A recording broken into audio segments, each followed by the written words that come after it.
It is Tuesday night, and it is time for another installment of the Mike Seibert Radio podcast live stream. Thanks so much for hanging out with me. Very impromptu styly. This is the first of two shows that I'm going to be doing this week. Tonight, I'm going to show off some toys and tell some stories and talk about CybFest. And coming up on Thursday, whatever date that is, that would be the 31st. Holy mackerel, the last day of July. I can't believe that July is almost over, and that means that summer is almost over. I was listening to I was watching the TV news the other day, and there was the meteorologist, I don't remember who it was, but somebody started talking about like the dog days of summer. And I'm like, 4th of July was last week. You know, what are we doing? But then I realized that, summer's almost over. So I hope you are having a terrific summer. I am spending part of my summer locked up in an incredibly hot studio room. I tried turning on a fan earlier, and the noise is just too oppressive. So I'm just going to sit here and suffer. I got a tankard of water. Life is good. But I guess some housekeeping stuff right off the bat. So this show's probably about 2 weeks late. And that's for a number of different reasons. I guess let me kind of go back in time a little bit to a time before CybFest Northwest on which happened back on July 12th, which again just seems like an eternity ago. I Going into CybFest this year, I had a very different mindset and a very different motivation than times past. The last couple shows, I've had a table. Whereas as a member of the media, meet folks, be available for folks to come meet me, hand out some buttons, and just kind of headquartered, and I sold some toys also, managed to find some overstock. But what I've discovered the last few years of tabling at CybFest is that I really miss out on the show and visiting with people. And sure, maybe commerce, buying stuff, looking at stuff. I like to browse. Like I'll go into a used bookstore and just be there all day, just browsing. Same thing with antique stores, toy stores, things of that nature, comic shops. But yeah, I just like to look, and I like to socialize, and I like to hang out. And I felt like I had kind of been missing that on the day of CybFest the last couple of years. So had a conversation with the organization team, and I opted not to have a table. Instead, I had a backpack, and I was just mobile, and I thought that worked out incredibly well. This was the most fun I had at CybFest Northwest in years. And it was entirely because I was able to reconnect with the community and visit with folks and hang out and not be on the hook for hosting panels. Really, I hung out with my buddy Chandler for most of the day, and it was kind of like a revelation of like, well, don't you have like panels to do? I'm like, no, dude, I got nothing to do. I'm just here for hang and vibes. So that was again a welcome change. I had kind of for ironically enough, as low key as it was, I did have a whirlwind day Saturday the 12th for CybFest Northwest. I got there relatively early. I think doors open at 10. I got there at like 10:30. So still like a half hour before 11, before general admission was able to come in. So I still did get in early, and it was even interesting then, just like in that 30 minutes, that half hour, how quickly stuff sold out, and how much sales and commerce and friendship was being done just in that half hour before even general admission started. But I I had the thing that's funny about going to conventions is you need to have a little bit of a plan. I would never recommend to go to any kind of fan convention with no plan. You can have loose plans, tight plans, but be prepared to throw those plans out at any given time. And I had a number of things going on. My wife, Lucky, was out of town, and so which meant I had some responsibilities at home.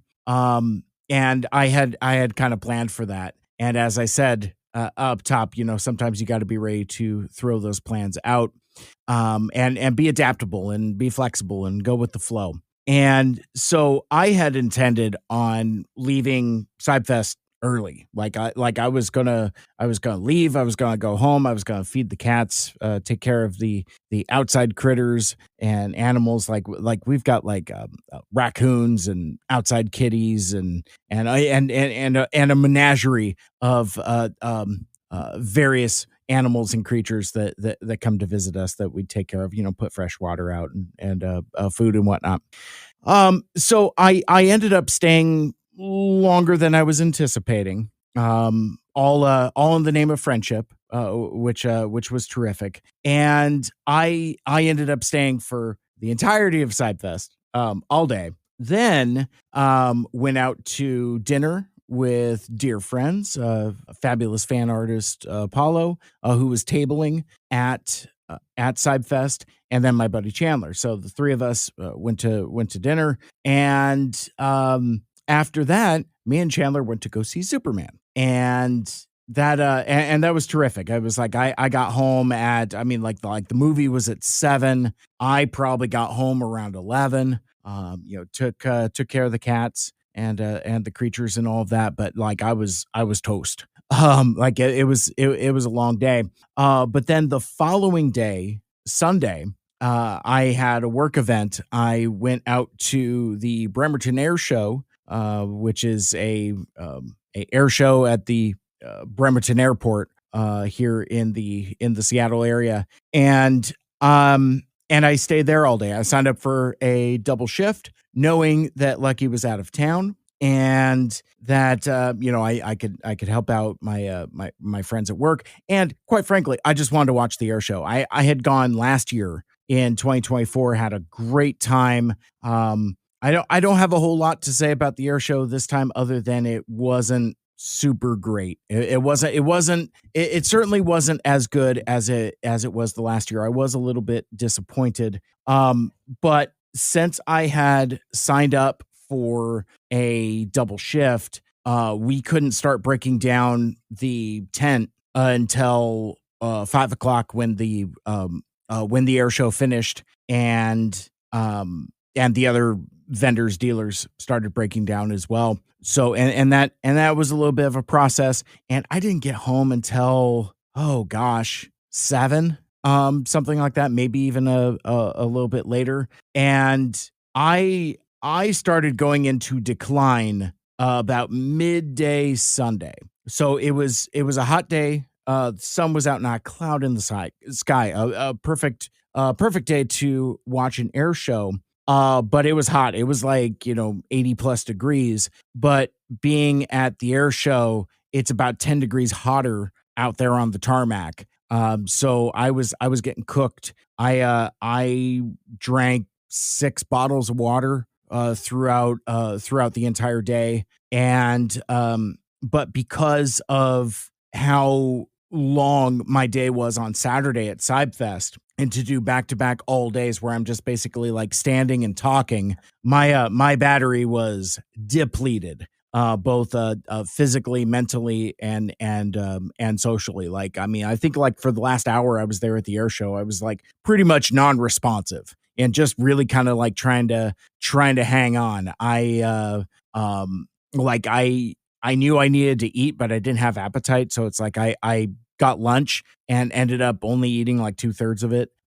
Just because like I wasn't hungry, but I knew I was like, exhausted and weak. And it's a weird feeling when you go beyond your limit, like physically and mentally. And the thing that I've discovered as my beard and my hair has gotten more and more gray, that I just don't have endurance the way that I used to. You know, like I'm all willpower. Like I'll go and go and go and go until I can't go no more. And that's always been my problem. Like, I've talked about on this podcast where I used to do like 3 days of Emerald City Comic Con, that kind of thing. Obviously I've told the story famously about how I thought it would be a fun idea one year to work at work, then go to Emerald City Comic Con Friday night. Friday afternoon after I got off work, then host Crackle Fest at the Hard Rock Cafe Friday night after working, after going to the convention, and then flying out the next morning to go to TFCon LA.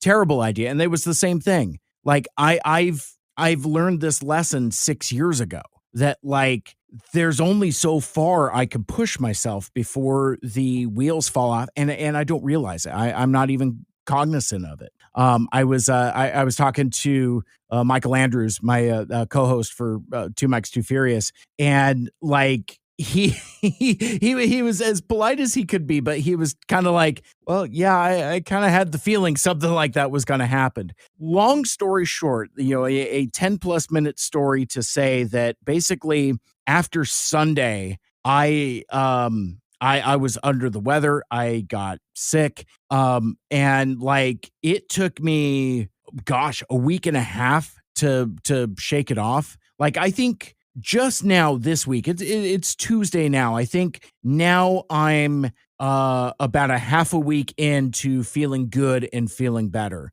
But like even up until like, oh shoot, I don't know, Wednesday of last week, I was still like, I would still have like sniffies, and I think with me it was also like a variety of different things. I was playing like symptom roulette. Like, I started off with like, muscle fatigue, but then I started getting like cold symptoms, which I mistook for allergies, but then mistook for cold and flu symptoms, and then became allergies again. So it's like I don't even know what was what. But it would be like one day I would be sniffy, one day I would have sore throat, next day I would have muscle aches, and it would just be like this like whole developing thing. So for like the past 2 weeks, I've been in varying stages of being under the weather. So if I haven't gotten back to you about any number of things, I apologize. I've been trying to participate on social media, but not with the vigor that I'm used to. But anyway, I think so. This week I'm kind of back on schedule, and Lucky gave me the suggestion because like I may talk about this later, but like I mentioned that I chatted with Michael Andrews about some upcoming Two Mics Too Furious stuff. Stand by for announcements on that. I cannot reveal what is coming. You're just gonna have to subscribe to the Two Mics Too Furious feed and follow us on those social channels to see what we got up our sleeves. I think you're gonna like it, but I cannot tell you what's coming. But in that conversation, I kind of like had what I would almost consider like a meltdown. Like I not necessarily a meltdown, but basically like I had a spike in anxiety of like all of this content I wanted to create. I'm like, oh man, I got like all these cool toys I got from CybFest. I got all these cool stories I want to tell. And also I want to like talk about these movies, and I want to do this, that, and the other thing. And I talked to Michael Andrews, and it's like he's looking out for me. He is like, you know what? It sounds like you just need to go recharge and like take the time that you need, recharge your batteries, and then come back to the table with all of this stuff that you want to do. So fast forward to this week, and this morning, actually, there's a reason why you got no notice about this live stream, because it came up with it this morning. I go to Lucky, basically executive producer of of Mike Seibert Radio, but I I ask her, I was like, "Hey man, I got all this stuff I want to talk about." And it's like, at what point do I start letting stuff go? And she gives me the suggestion. She's like, "Well, what are you doing Tuesday after work?" I'm like, "I don't know." Yeah, and then I start thinking, I'm like, "Well, I could get ready for this other show that I want to do." And she, supportingly says like, "Well, just do it tonight." I'm like, "Oh, that's a good idea. Mayor, I could be mayor." So basically what we're going to do is I promise you I will show you some toys. It's coming. But it's been a while since we've hung out. And so tonight I'm going to talk about CybFest, do a little bit of a recap, and show off some toys, tell some fun stories, and go from there. I think I will have some opinions and talk about a little bit about some of the San Diego Comic-Con reveals. There was some stuff there that I think will be relevant to some of the stuff that I show, and some stuff that I want to talk about that I hope you'll dig. But then yeah, that'll be kind of it for tonight. And then coming up on Thursday, it is Superman and the Fantastic Four. I have seen both movies, and I will talk to you about how those movies are kind of a kind, and kind of they have a lot of similarities. Hope Core is, I think, the new Grimdark.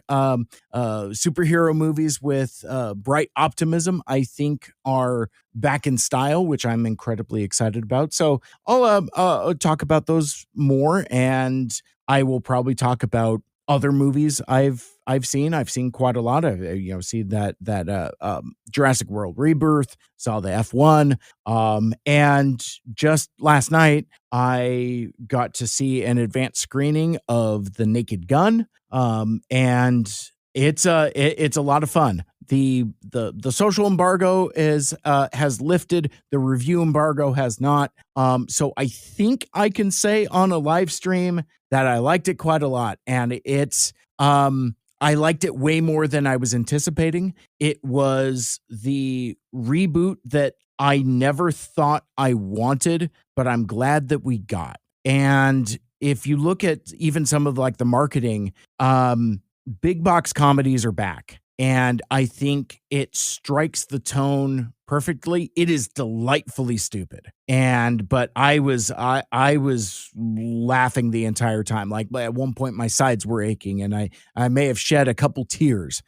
It was a lot of fun. So I may talk about that a little more in depth on Thursday when I talk about the superhero movies. And maybe Thursday will be a bigger show with like some like media stuff, because I know a lot of folks have been asking me what I thought about Superman, what I thought about Fantastic Four, and then as well as other stuff as well. So I think that will be fun as well.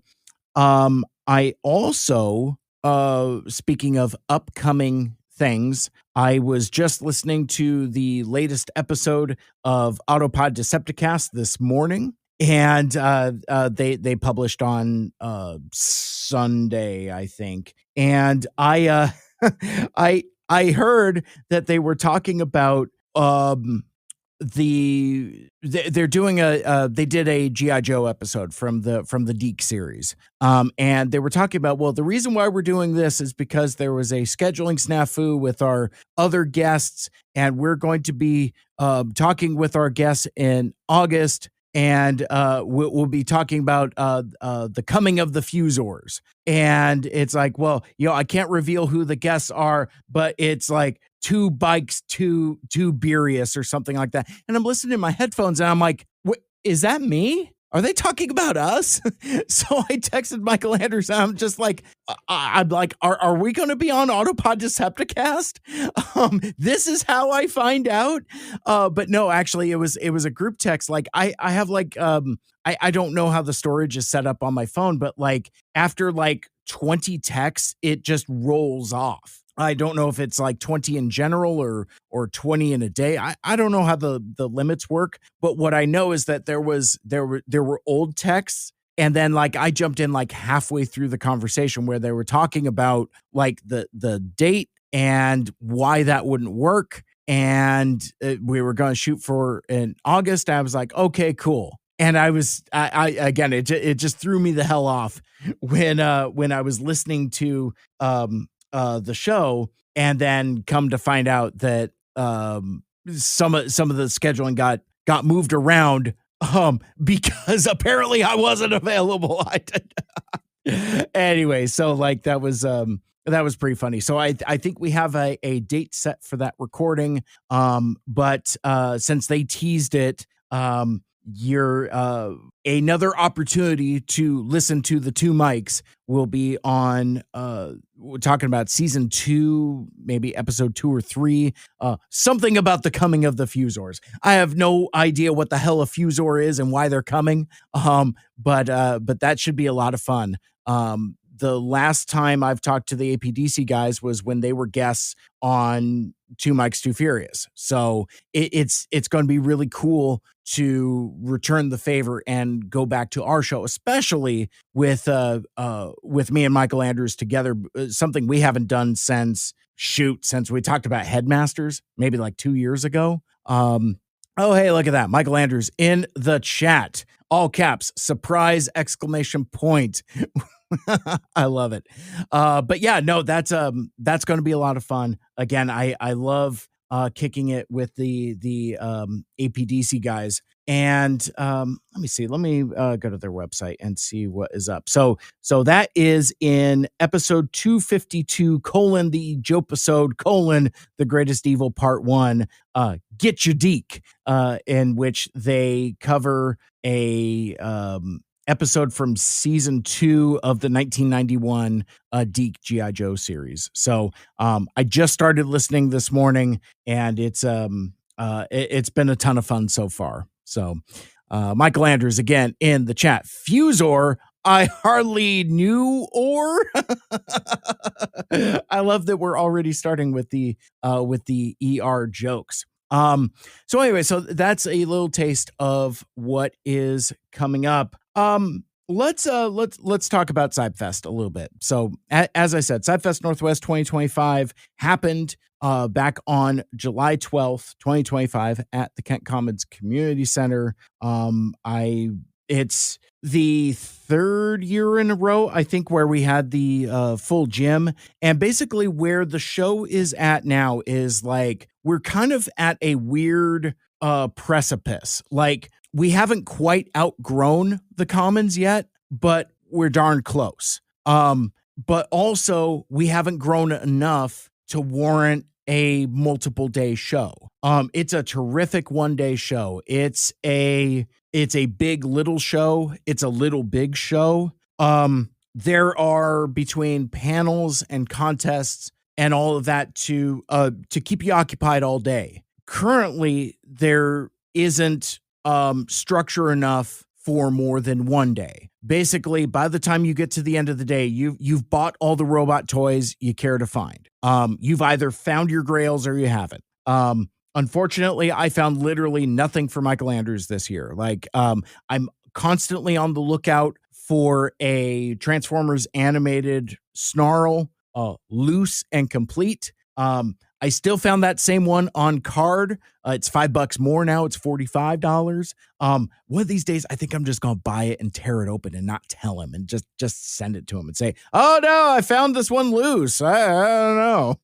But I found so many Snarls on card, but I have not found one loose. So I didn't find one of those. I didn't find a Rescue Ratchet. I didn't find any activators, stuff I'm keeping an eye on.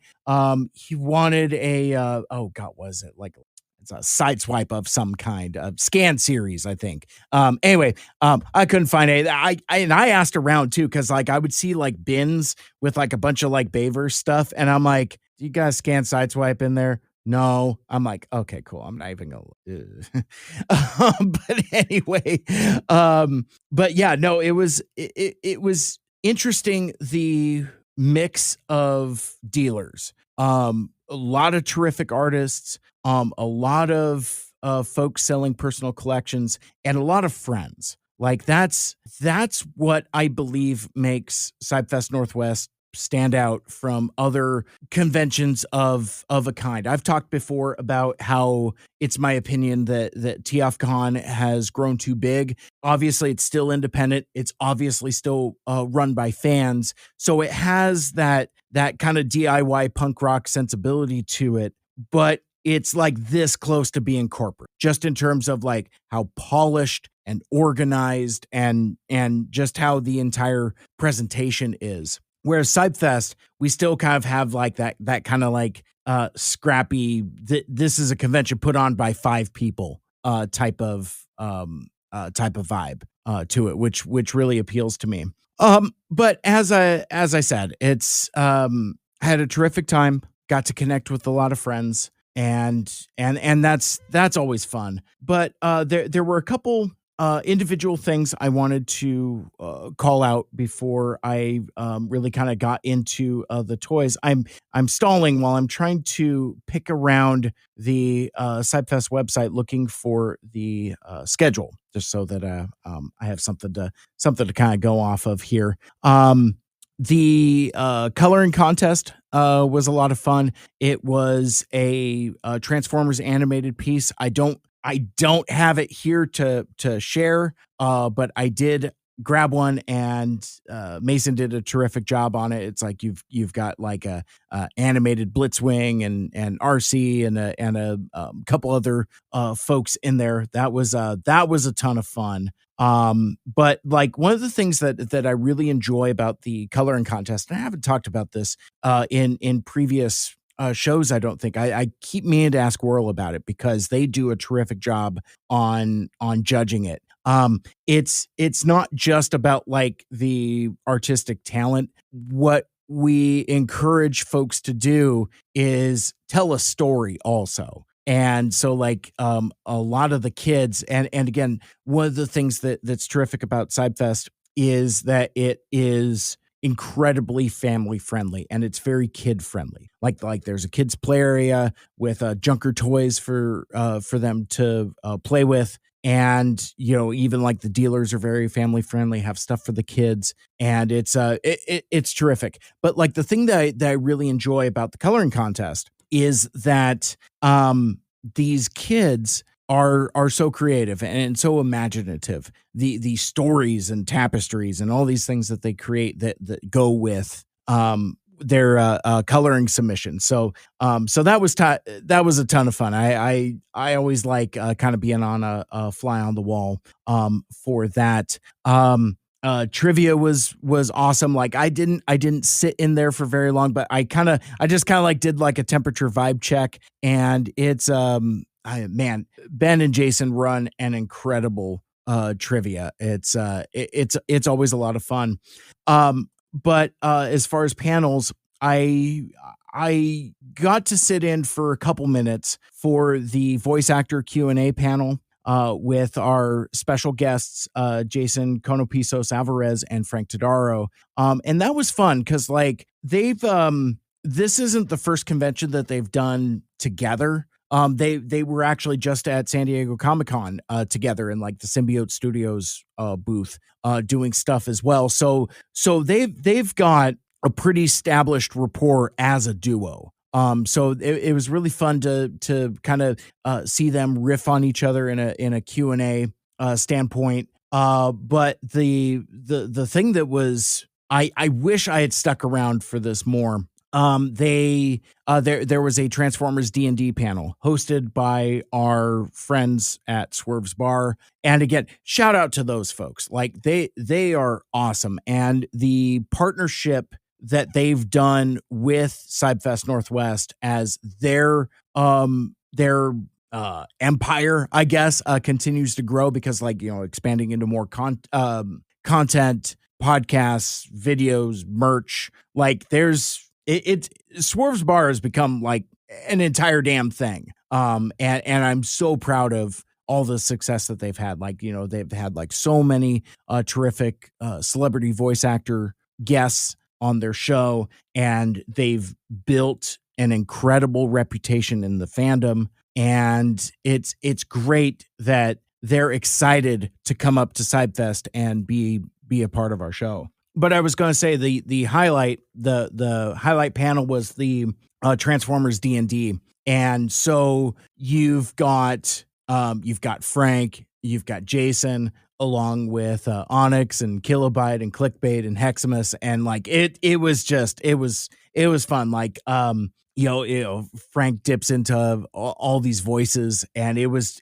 just buck wild. It was a ton of fun. I wish I had sat for the whole thing. Instead, again, as I said, just kind of did a vibe check. The other panel that I was eager to check out, because this is one that had been a long time coming. Ben hosted a Transformers video game panel, and this was for a canceled video game that was fully licensed by Hasbro. And let me see if I think I'm not going to get in trouble. So if I do get in trouble, I apologize. Basically, the Ben has a friend who worked for the company that worked on the game. So as such, he's had access to materials pertaining to the game that have been locked under NDA for a number of years. And now those NDAs have lapsed,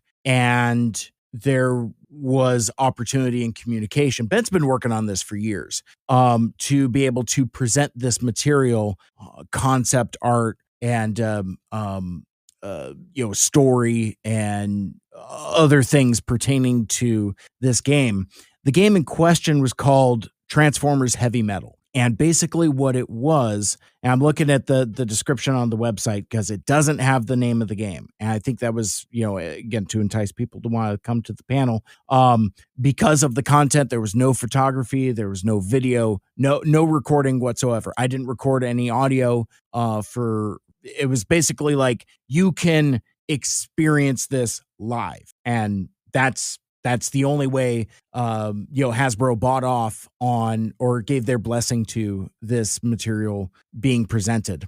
But basically, the game was called Transformers Heavy Metal, and it was a augmented reality game, very similar to Pokemon Go. And so that could give you a clue as to how far back in development this game went. I don't have the story, and it's a little unclear why the game didn't go forward. But Ben was able to show some concept art, and it's interesting when you look at something like that was like in long gestating development and then ends up not happening. For my taste, a lot of the game was kind of like of its time, where it's like the designs are kind of like G1 adjacent. They're kind of like evergreen design adjacent, but not entirely. Still kind of doing its own thing, still kind of stylized. There is some concept art that is available online. So if you just do a Google search for Transformers Heavy Metal, you can learn a little bit about what this game was and what it could have been, and see some of that art that has been allowed to be released. But we got to see like so much more of it. We got to see concepts of what the gameplay would have looked like, as well as a lot of character designs and some really creative, interesting stuff, and stuff that I would say ended up being used later on in other iterations of there's like one specific toy that if you see me in person, I could probably tell you. I'm not gonna say it here on the live stream, just in case, because I think I'm already flying a little too close to the sun. But like there was one specific character and one specific color scheme where I'm like, wait, that's a figure I just bought. So like, on Two Mikes Too Furious, we often talk a lot about how nothing is wasted, and to see a concept art for a abandoned video game or a canceled video game that ends up in color and vibe and style, which was not what that character looked like at that particular time, end up being in toy form was kind of interesting. And then we closed out the show, of course, with the organizer roundtable, which is always fun. It's one of the things that's so awesome about CybFest Northwest is that the organization team is super transparent, and like it's important to have that organizer roundtable, ask questions, answer questions, and kind of get a creative sense of what works, what doesn't. Because, like, if we're just running around on the floor, we don't know what works for you. Are the aisles too narrow? Are they too wide? Is there too much crowding in this spot? Like, if you ask people to tell you stuff, they'll tell you stuff. So I always enjoy the opportunity for the organizer roundtable. So the raffle was awesome as well. I feel like the raffle is kind of like the climax of CybFest. Basically, like uh, dealers and fans donate various things to be submitted into the raffle, and it gets pretty rowdy towards the end because basically there's so much stuff on the table. There's so many tickets put into stuff, but it's I don't know. It's just it has like a live auction type of vibe to it. Lots of cool stuff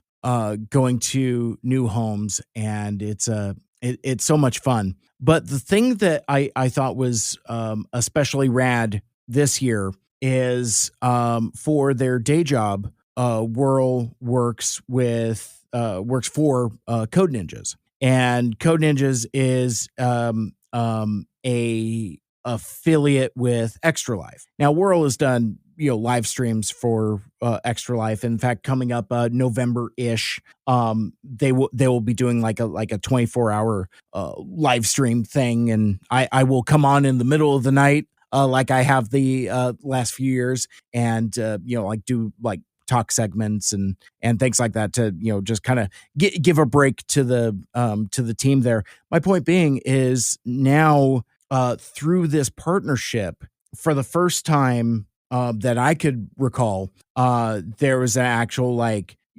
charitable outreach type of thing with benefiting Seattle Children's Hospital. And this was, I forget how World described it, but basically like it was just basically like a junk table, and you just like throw stuff on there. But what would happen is like folks were throwing like great stuff on there. Not just, I mean, I use junk as a pejorative, but there were a lot of like really cool items on there. Like one thing in particular that was just striking was Mahalo Mike had donated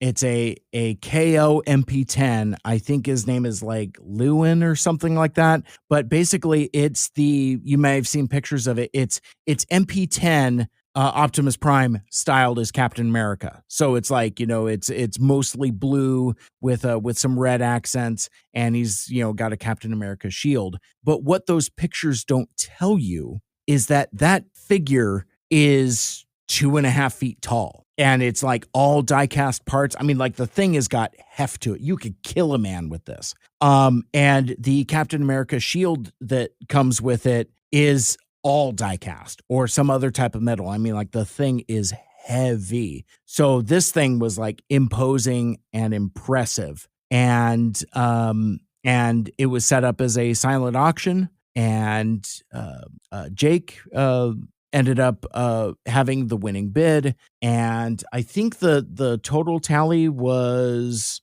400 something like that. Let me see if I can find that here. You would think it would help if I had some of this ready to go already, but I'm going to do some light screen sharing here. I didn't know if I was going to do some screen sharing tonight or not, but anyway, here we are. There's Jake. Huge shout out to Jake of JB Toys. He won the silent auction benefiting Extra Life and Seattle Children's with a bid of $890. Oh yeah, that's right. Because like I was still in when it was like sub 500, but this again, all the cool stuff on the table, but this Lewin figure, this MP10 Optimus Prime figure donated by Mahalo Mike is just incredible. But anyway, it was very, very cool for CybFest to donate almost $1,000 to Seattle Children's, and that's just terrific. That's just incredible.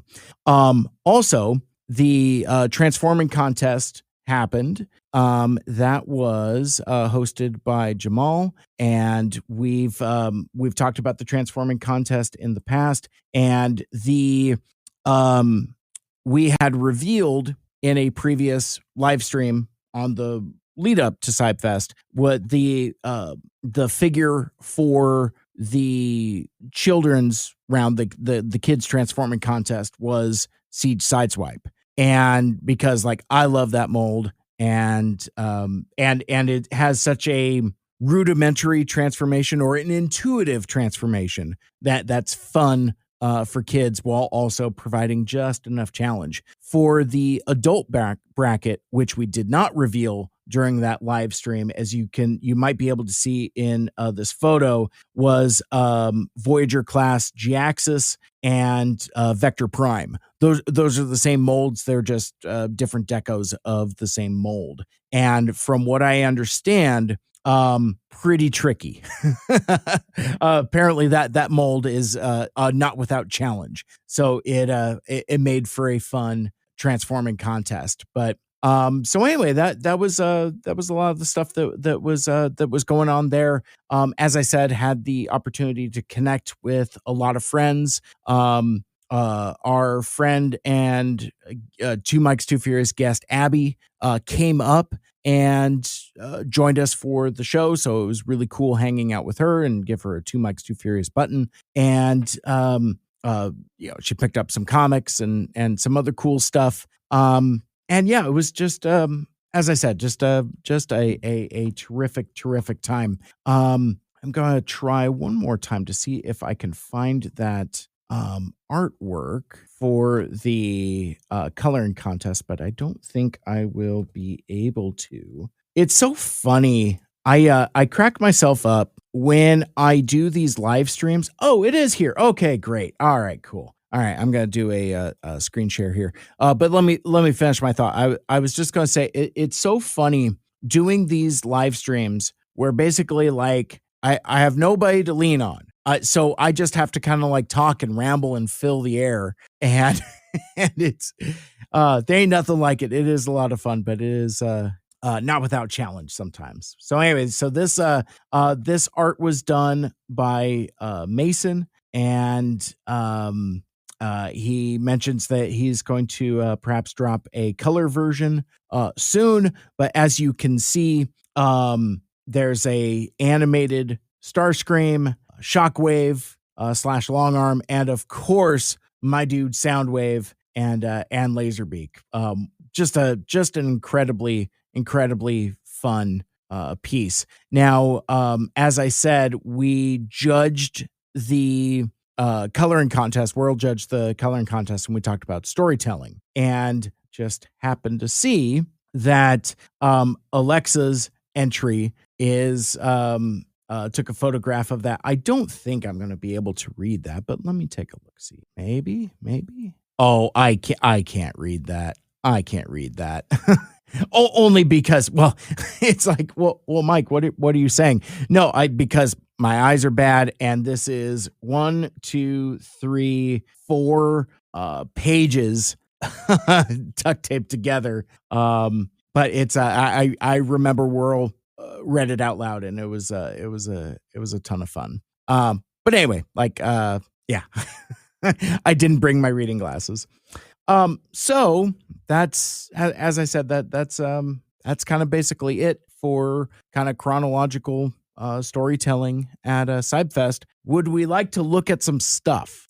Because you can see it a little bit. I do have some stuff to share, but I remember though that I started the show almost an hour ago, kind of talking chronologically about before CybFest. I think I want to share some figures that I actually bought before CybFest, and because of stuff I was going to go on to buy at CybFest.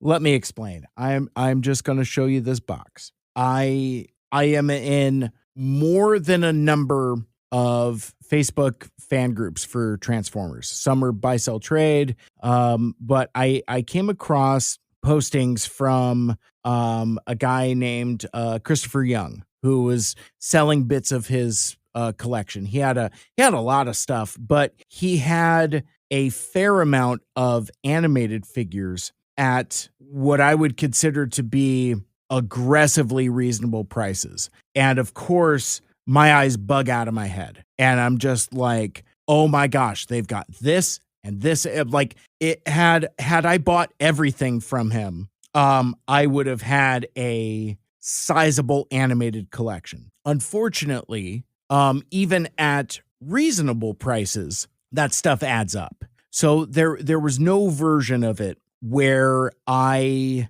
was able to buy, all of them or most of them or whatever. So I was in the spot where I needed to choose. So I asked about a couple figures, and the one that I wanted the most out of that batch was already gone. I was too slow. I'm like, okay, well, what other ones do I want instead? So I will show you some figures that I got, and I will talk about the one that got away when it lines up to CybFest stuff. Trust me, it's going to make sense when we get there. So anyway, so I want to shout this guy out, Christopher Young. He gave me an incredibly good deal and packed the figures with care. They're in terrific condition, and so yeah, I just shout out to that guy. The first figure that I've got, and it's only because it's right here on top. You may have seen it in the thumbnail photo for tonight's live stream. I had talked about recently on a Two Mics episode where I missed out on getting this figure. Turns out Monica had it and sold it and didn't know I was even in the market for it. But I have remedied that, and I now have an animated Black Arachnia figure. And this, much like the character herself in Transformers Animated, I gotta say, man, is she hot. Just the way that the figure is proportioned. Again, Transformers Animated figures are like a feat of engineering of a feat of engineering. It's like this is spot on to the animation model. It's like, where's all the spider bits? Like she looks like exactly how she does in the show. And I love this bit of light piping in the back. So like, depending upon the lighting, that kind of worked. No, that's going the wrong direction. But anyway, like this figure is incredible. I wasn't prepared for how impressive she is. It's a great size and an excellent representation of everybody's favorite femme fatale from Transformers Animated. So I'm gonna set her off to the side, and also just because I like the way that she's structured, she does have high heel boots, which help her stand very, very well. This figure is very steady. We continue in this box, and as I said, I technically bought these before CybFest, so I probably should have shown them to you before I got into my official CybFest haul. I ended up opening these on Friday, the Friday night before CybFest, after I got off work, as I was watching my Transformers Animated full series Blu-ray and consume some commentary tracks. That's a different thing that I'm going to talk about in a different episode, because apparently in the Shout Factory version of the Transformers Animated full series, complete series Blu-ray, it has some commentary tracks, but it doesn't have all the commentary tracks. So now I have to buy a copy of season 2 to get commentaries for Mission Accomplished and one of the other episodes. So I'm just like, I'm a little sore about that. Let's look at some more toys. And again, I haven't really messed with these since I bought them. So while Black Arachnia was like in in handsome robot mode and ready to go. I also picked up the Cyber Ninja. No, the other one. I got myself an animated Jazz. Now, as you could see, he's for packing purposes, I don't want to mess with him too much. He's kind of like half in car mode, kind of sort of in robot mode. But he does have the his cyber chucks that store as exhaust pipes, and actually in this you can see some those of you watching on the live stream video, of course, you can see Jazz hanging out in there, and much like Black Arachnia, he has some that translucence in the back of his head for light piping.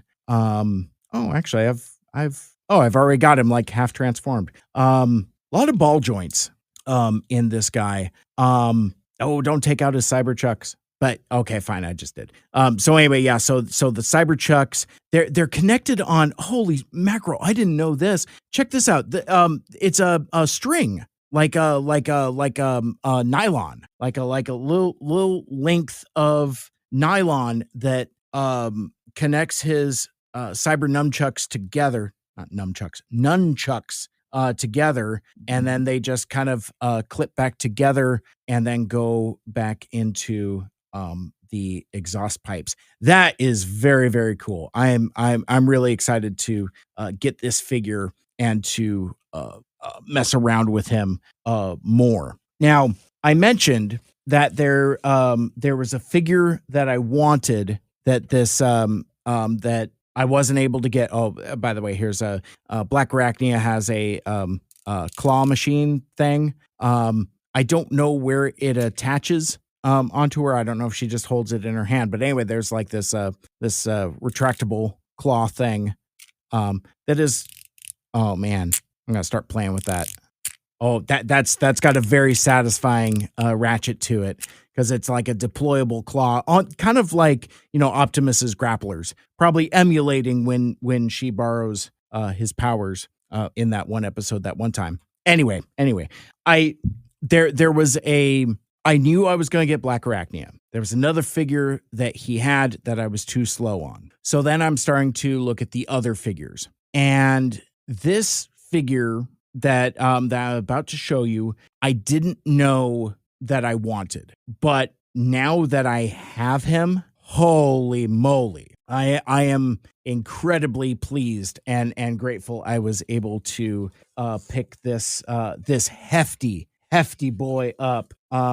Ladies and gentlemen, boys and girls, my friends, folks, got myself a Retgar. And this figure is magnificent. Like it completely evokes the Retgar character model from Transformers Animated. Also got a little bit of all these animated figures have like that light piping thing, it would seem. But even with his incredibly large garbage truck backpack, somehow they figured out how to do the counterbalance where it stands. Like, I only gotta like mess with him like a little bit. It is unreal how stable this figure is. Like, so I believe he's a Voyager class figure, but like his hands open and close. And again, light piping, terrific likeness. He's big, he's thick, he's bulky.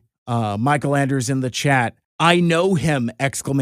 Which I'm sure would be in the voice of Will Ferrell as Buddy from Elf. I know him. And I remember when we had Alpha Magnus on Two Mikes Too Furious to tell stories about meeting Weird Al and what his performance as Retgar means to him. And even then, he was talking to me about this figure and how hard it is to find and how difficult it is to get him complete. I remember when Alpha Magnus was talking about this guy, he's like, well, if you're looking for him, he's going to be about this much, because most figures, most specimens of this figure, most examples expressions of this figure aren't complete. And he gave us a hint on the podcast about what to watch out for a figure that's complete. And I pull him out of the box and I'm like, ooh, golly willikers. Oh, my own Wreck-Gar. I'm good for only one thing, garbage. And I was very, very excited to get him. But then I'm playing with him a little bit and I'm like, wait a second. I think he's missing something. I think, what was the thing that Alpha Magnus was telling me about, that almost all these figures are missing and all of that? There's a little slot in his garbage truck backpack, and when you push it up, he has these, I don't even know what the hell these are. Like, I don't know what you do with these laser things. I mean, are they like arm shields, or I don't know what they are, but from what I understand is like these pieces are missing from most loose Wreck-Gars, and that's basically like the difference in price. Alex in the chat here says, I picked up one of those Wreck-Gars at a recent-ish Nashville BotCon. I didn't realize he was missing a fork until I got home. Well, yeah, and that's the other thing too. So it's like, he's got these other bits here. I know he's kind of mistransformed, but like, he's got like the tines for his garbage truck mode. And these are on springs also. Like, I mean, again, these Transformers figures of the era are like, full of gimmicks, like electronics and things like that. So like when I got him out of the box, I was just blown away again by his size, the heft, the fact that he's got like, springy bits and light piping, and like even just like this, sliding mechanism here. Like, I mean, I will talk about it at the end of the show, but like, there's I think part of the reason why I was maybe reluctant to want to get a Wreck-Gar is because Age of the Primes is coming. And I've already got Optimus, I've got Bumblebee, I've got Wasp, I've got Prowl. So I'm kind of all in on Age of the Primes animated figures. What am I going to do with a vintage Wreck-Gar? Like, why do I need that for my collection? But when I had budget to get another figure and they didn't have the one that I wanted, I was like, shoot, why not? I get a Wreck-Gar. And again, I'm so grateful that that I was able to pick him up. Let's go back to the chat. Alex says, I went back the next day and Transformer Land was nice enough to swap it for the paid price as credit towards a second one that was complete. That's awesome. Transformer Land is terrific. Like I've bought stuff from them before. And yeah, very, very reputable, good folks. So yeah, good shout there. And I'm glad you were able to get one that was complete.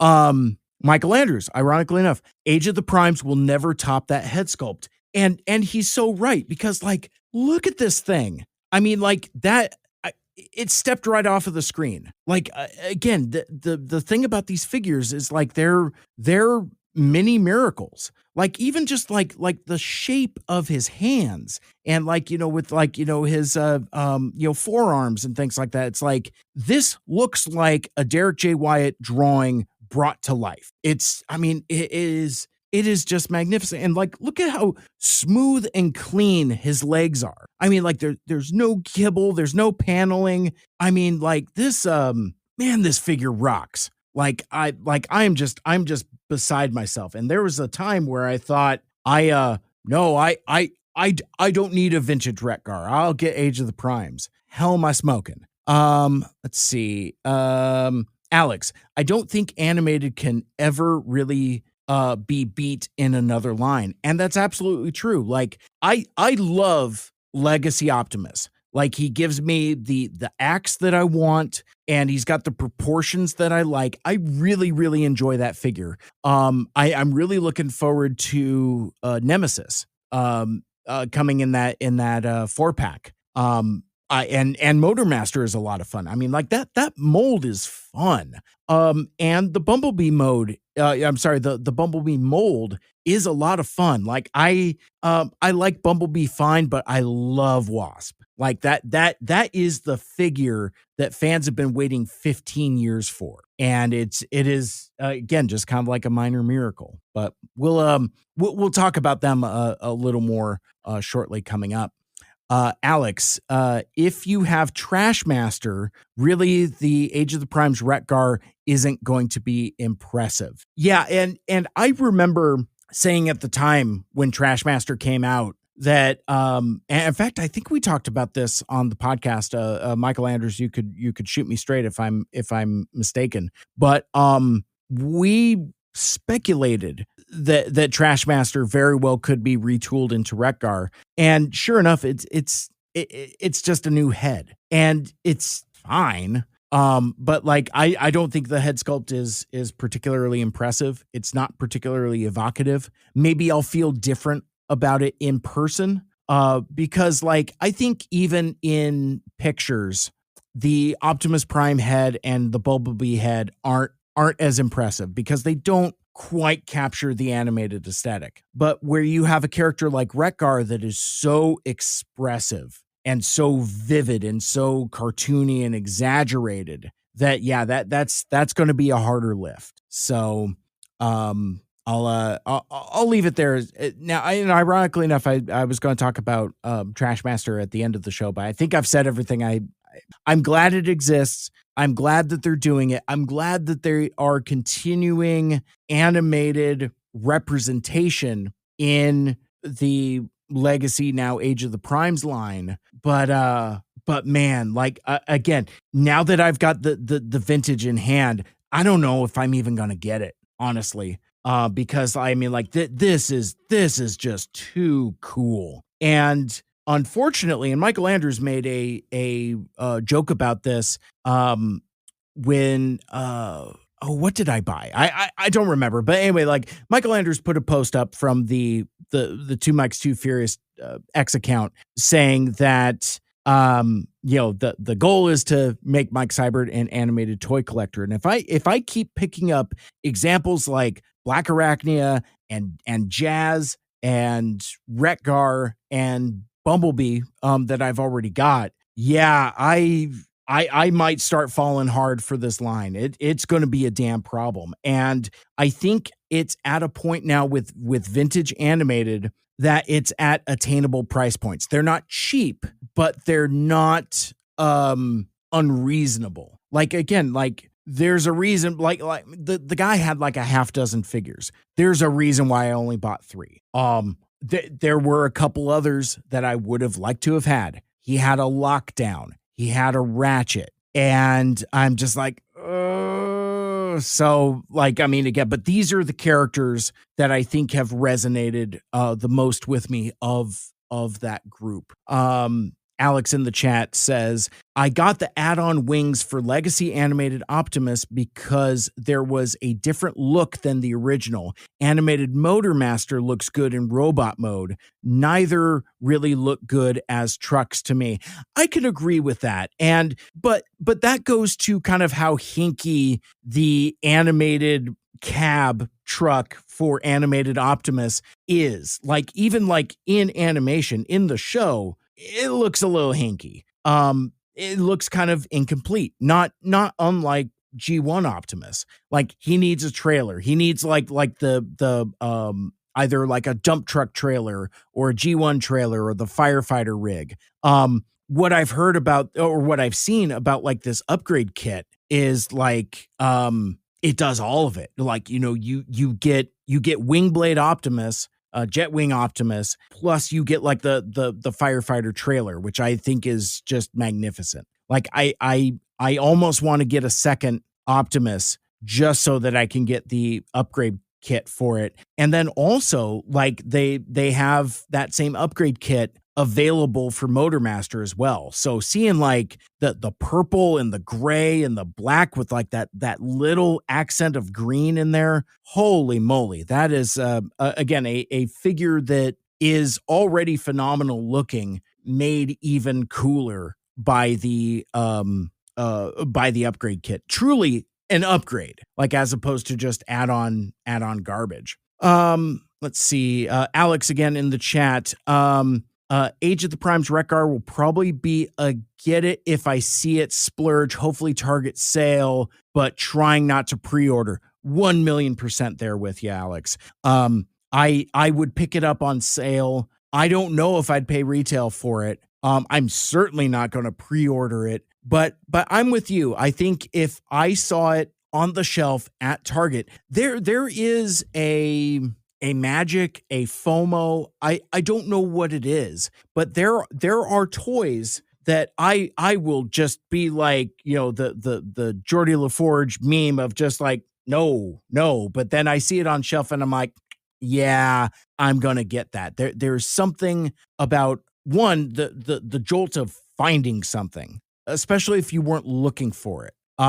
That's done me wrong a couple times. There's been a couple times that I've picked up toys that I ultimately didn't want. Like I still have a Bumblebee movie studio series Soundwave, like the one that turns into a hamburger. I don't particularly like that figure, and I really kind of cooled on that aesthetic. But it was one of those things where I'm like, oh my god, it's Bumblebee Soundwave, and so yeah, I bought it on impulse. I remember when the Walmart G2 Toxitron capsule series was out, sideways with a sideswipe, lime swipe, lemon swipe, whatever you want to call them, the yellow one.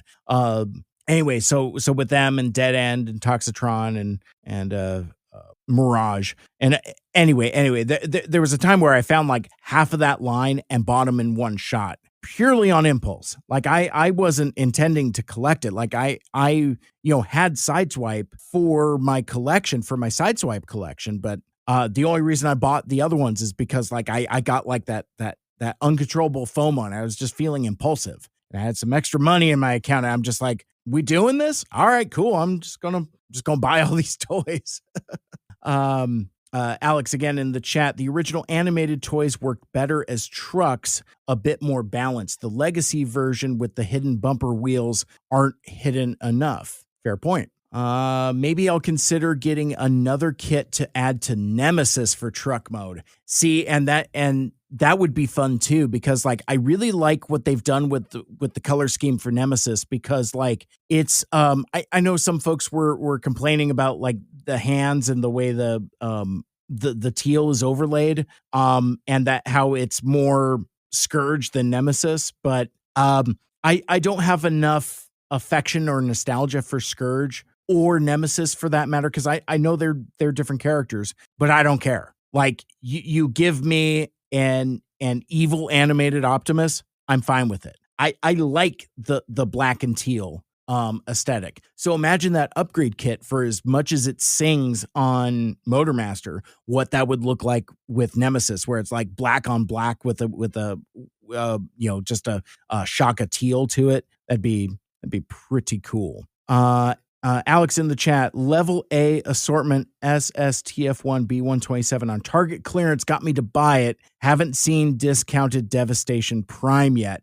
I saw that Devastation Prime. I picked him up and put him down. He looks impressive in the box. I'm like, wait, what's everybody bitching about? This figure looks fun as hell. But I'm not collecting Devastation. So I don't necessarily need him. And even if he were on clearance, I would probably pass him by. I'm in a weird spot with my collection where it is, especially now that I've drifted into animated, where like it used to be 86 focused, then it became 86 and adjacent focused, then it became 86 and adjacent and all the side swipes. Then it became all of that plus the mismatched weirdos I would find at Ross. Like I have a whole shelf of like clearance dudes. Alex, not even Devastation Sideswipe. Yes. And I'm embarrassed to say I pre-ordered him because I didn't want to hunt for him. I didn't want to have a situation like I had with G2 Sideswipe at Walmart. I think if my memory serves that I had an opportunity to pre-order him and I didn't, because, oh no, I'll find him in the wild, or I'll find him on sale. Thrill of the hunt and all that stuff. But then that FOMO started kicking in, and so when Armada Wheeljack came out, like, I mean, I'm mostly off of pre-orders, but like the ones that I know that I want and that I know that I will pay retail for just because I want them, that's my side swipes. So it's like, so I pre-ordered Armada Wheeljack and I pre-ordered Devastation Sideswipe. But it's funny that you push back a little bit, Alex, on my assertion about how I don't collect Devastation. And it is true. Like, I didn't get Optimus and I didn't get the Goons, the Elite Seeker and the what do they call them, like Ground Soldier or whatever, the car. But the thing is, though, if I find that on sale, I will definitely get it because God damn it. What was I just talking about? Like, I have this shelf of weirdos. I also quietly have a Ramjet collection also. Like, I've got Cloud Cover from the G2 set. I also have straight up G2 Generation Selects Ramjet, and I also have Sandstorm, not the triple changer, the concept art version. I guess they call them G2 Sandstorm. But I've got those three mismatched weirdos, and Elite Seeker is a Ramjet. So like he would fit in right in with them. Ironically enough, the one Ramjet I don't have is Ramjet. And again, I made that choice. I'm like, I'm not going to pre-order him. I hope to find him in the wild. Maybe I'll find him on sale. But I've like I said, my collection's out of control because like I've just found affection with these mismatched weirdos. Like weird recolors, stuff that I found at discount stores. Things in for that. Alex, I went in for the that was his name, Ground Soldier and Black Seeker on pre-order, but rolled in some Target sale shenanigans. That's smart. Like, get some like, circle savings, things of that nature. Starry Quill joins the chat here watching on YouTube. I feel that's why I pre-ordered the new Skybite. That figure looks great also. I saw him in Target. I left him. And it was a good thing I did because he sold out like 15 minutes after I pre-ordered. Man, the chat is popping here. Jay Soups, my dude, Josh Powell joins the chat and asks, Mr. S, can you talk about your Lambro obsessions? It seems like the most Transformers collector issue of all time. And I've talked about my Sideswipe collection before, so I mean this may be a truncated version of it. I don't like Sideswipe. Like, he's not my favorite character. In fact, I don't even particularly like him. I think there's not a lot there. Conversely, I feel the same thing about Sunstreaker. Like they're both kind of, their deal is that they're, especially Sunstreaker with the vanity and things like that. But like Sideswipe himself is just, kind of a dude. It seems to be that his main character trait is being Sunstreaker's brother, and Sunstreaker has more character than Sideswipe. And also the guy that had the rocket pack that Optimus needed that one time, that Optimus just straight up yells at him. He's like, give me your rocket pack. And sweet Michael Bell as a Sideswipe, he's like, my rocket pack? And Optimus, he's like, now, motherfucker. It's like, give it to me, bitch. Like, it's so funny. It's like he just straight up yells at this dude. But anyway, like, I mean, I had a G1 Sideswipe and that transformation is really cool. He's a fun figure. So I don't specifically dislike him, but where my collector obsession comes from with I don't know. I've as a pejorative, I've called him Siege Sideswipe. But I can't do that anymore because now we're so far down the line, especially now into Legacy. I don't know. I guess I call him Generation Sideswipe. No, that doesn't work because that would include Thrilling 30, I guess. I don't know. I got to think about it.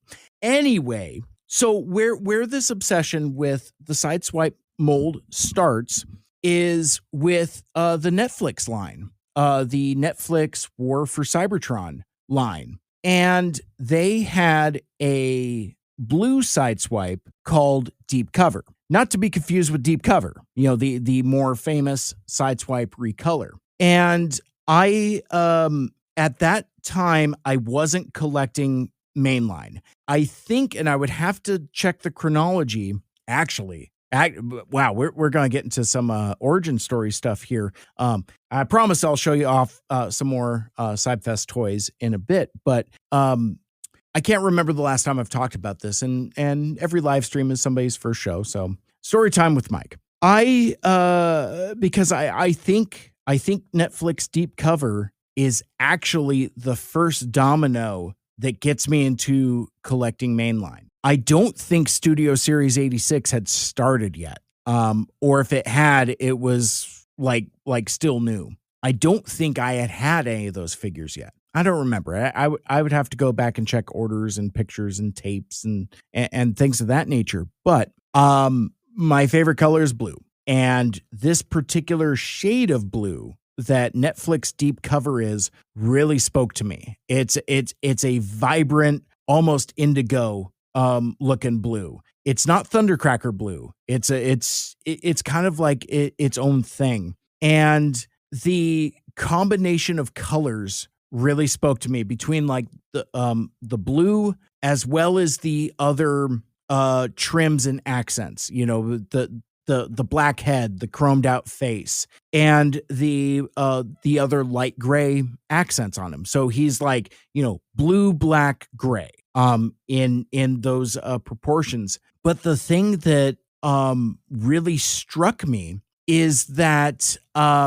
the battle damage on it. Now, battle damage in the Siege line is obviously an incredibly controversial topic. Most people hate it. I hate it. Like I don't care for the space mud, or like, it just made figures look messy. Like the only other time I kind of liked it was on Siege Soundwave, where basically they had done like a spider web cracking on like his chest window. And I thought that was kind of like a cool detail. Like if you're going to do battle damage, do something kind of like that. But there was something different about this Deep Cover that really spoke to me, because like he would have blast marks on him that were matte black, like a different color of black than his head and his hands and the other blacks there. It was like real carbon scoring looking thing there.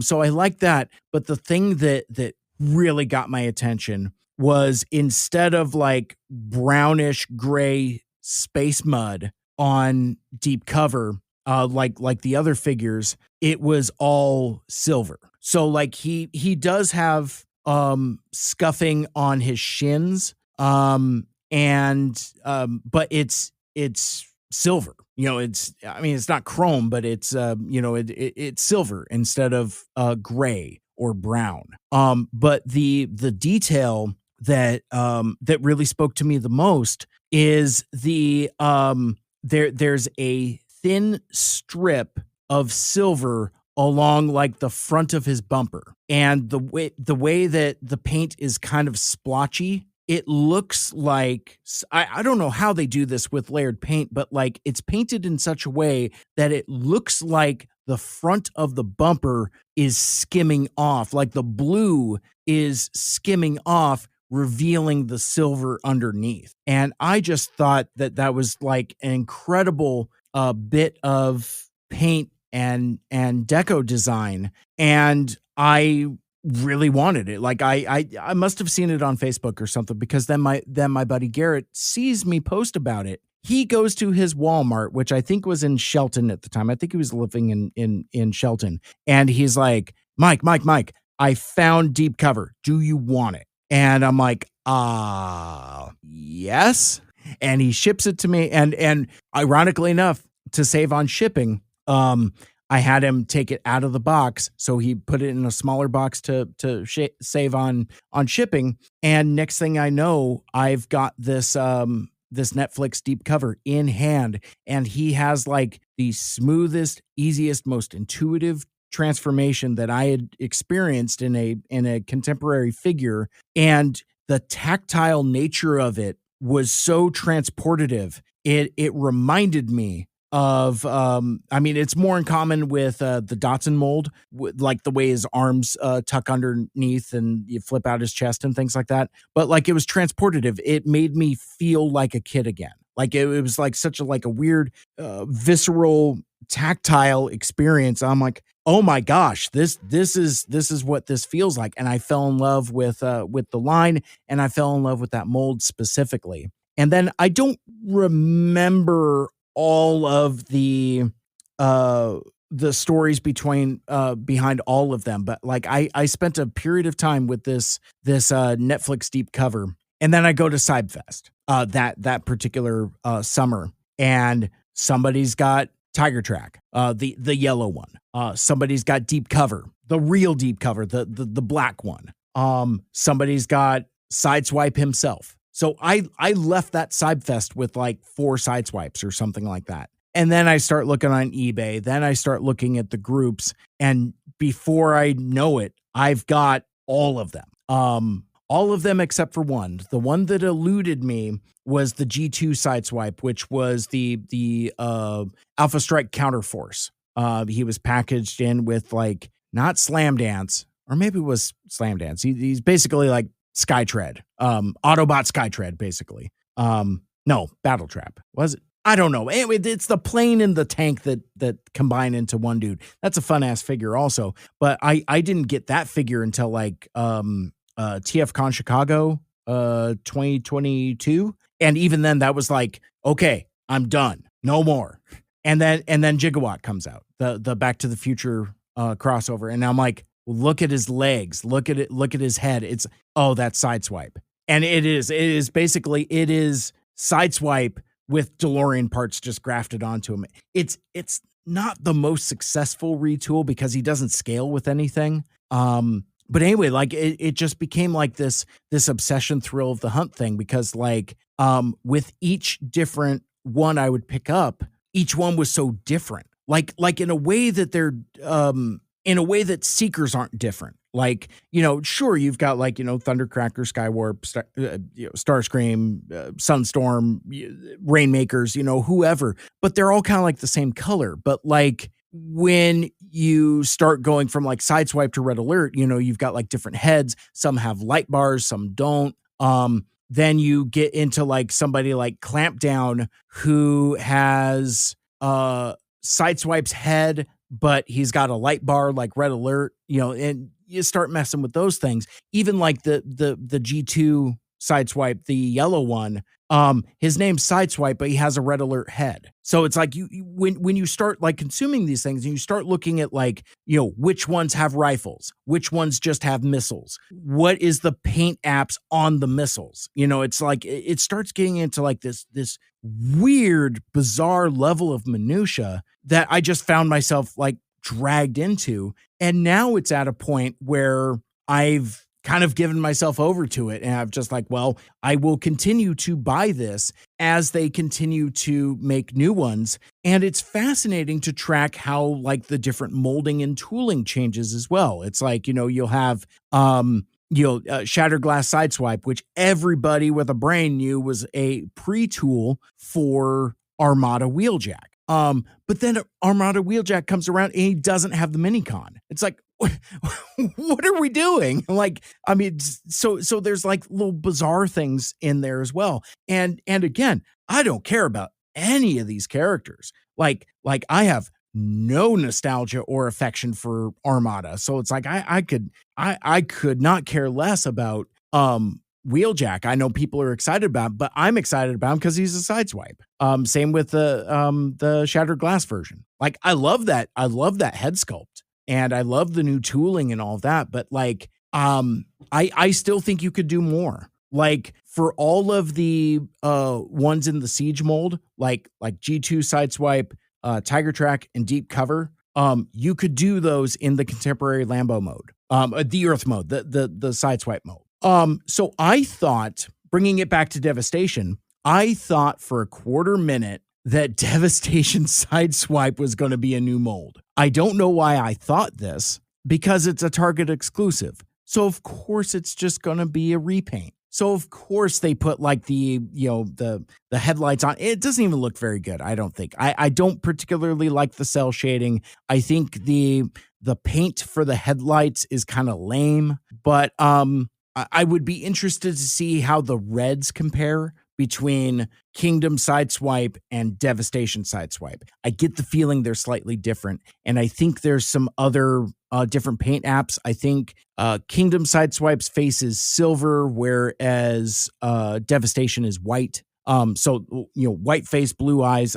They've really kind of amped up the paint apps there, but it's that is a little trip down the rabbit hole about how one single figure that you posted on Facebook that you think looks really cool, that your friend finds for you, sends you, and you fall in love, and next thing you know, you're down the rabbit hole of a character you don't even like.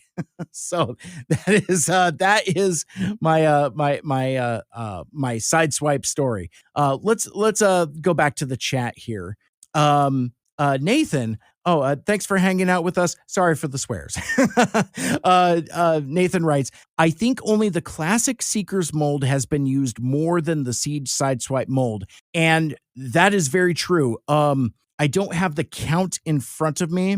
But I think classic Seekers top out at 22, I think is the count on them. I don't collect that mold, so I don't know for sure, but I know it's been used a lot. And now with Sideswipe, we're at 15. Devastation will be 16. And again, I count Gigawatt in that because he's a Sideswipe and everything. He's as much Sideswipe as Red Alert is, or as much as Armada Wheeljack is. In my opinion, because there's so much shared tooling. He's got the same thighs. He's got the same hands. And obviously the skeletal structure is all the same. Alex writes, blue deep cover is probably my favorite of that mold, excluding Gigawatt, just because I like blue. Exactly. And that gets back to my thing about like, I don't even like Sideswipe, but like, I think about like this weird core memory thing, like what if Sideswipe was blue? How would I have felt about him then? I don't know. It's interesting the power of myth that toys can have. Let's go back to J Soups in the chat. Sorry, exclamation point. I just know you love neither Sideswipe nor Lamborghini, so I love that you're so into that mold, exclamation point. Yeah, I mean, and I think it makes for a fun story because like I've been at panels before where like I remember Big C from Charles from Transmissions. I was on a panel with him and I talked about getting like G2 Sideswipe, and it's like I've been looking for this one, and he looks over to me, he's like, you don't even like Sideswipe, and yeah, it is confounding. And yeah, I mean, I wonder where the legend of Lamborghinis come from, because like, I mean, I like Lambos just fine. I'm sure there's European luxury vehicles that I might like more, but I like Lambos just fine. I mean, I like every kid in the 5th grade in the 80s, I had like the poster of the Countach on the wall with like, like the grid space and all that other stuff. Very 80s. And like I've said in other spots as well, speaking of Lambos, I think that Skybound RC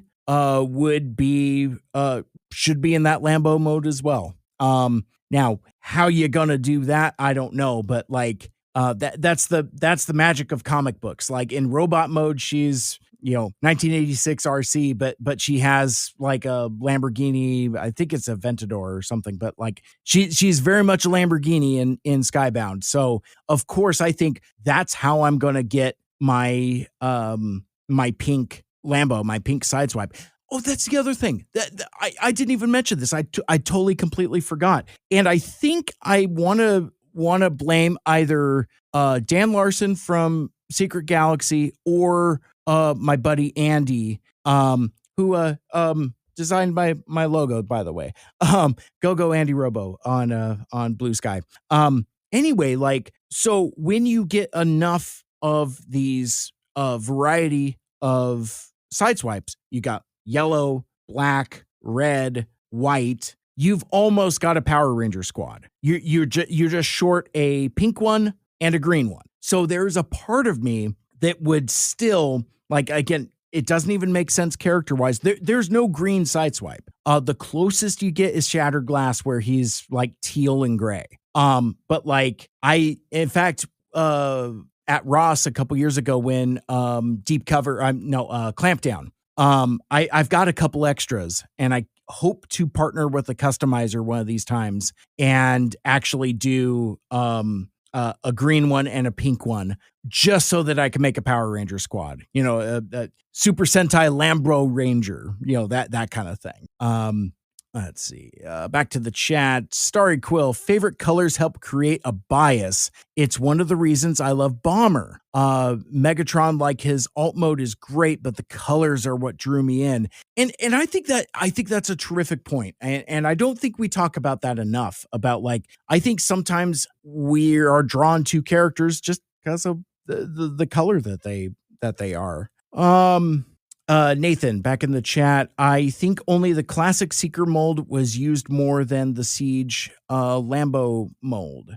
Nathan, again, with Power Rangers Lambos, they would need to combine to form a Gestalt. Oh my gosh, I didn't even think about that. That's incredible. I love that. I'm going to go to bed tonight dreaming about that. That's, a sideswipe combiner, a Power Ranger combiner that turns into a Megazord. That'd be super cool. At this point, we have to say goodnight to Alex. Okay, I have to say bye. Getting late here, but Alex, thank you so much for hanging out with us in the chat. I really appreciate the insight, and you've really gotten the conversation going. So thank you so much, and you have a terrific evening, and hope to see you on another live stream in the future. And just to remind folks that are already out there, if you're watching on YouTube or Facebook or Twitch, you're welcome to join us here in the live chat as well. And thank you so much to everybody who has been hanging out with us so far. Okay, where did I leave off at? We were talking about I talked about my animated figures that I got. I got a Black Arachnia, and I got a Rekgar, and I got I got a mistransformed Jazz. So anyway, believe it or not, an hour and 45 minutes into the stream, haven't even talked about the the stuff I actually got at CybFest. I don't know how much of this stuff we're going to get to tonight, so buckle up. I've talked a lot about toys. I want to talk about as I'm moving stuff around here. Let's bring this guy out.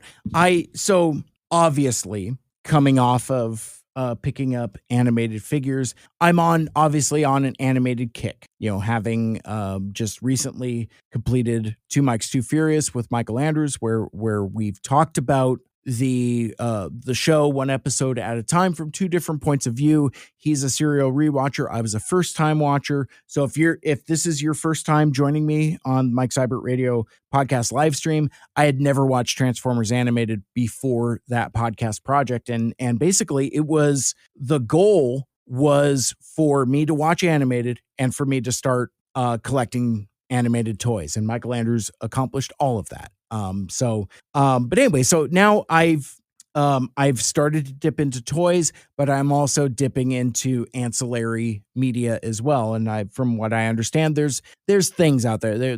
There's comics, there's other stuff, but I picked this guy up.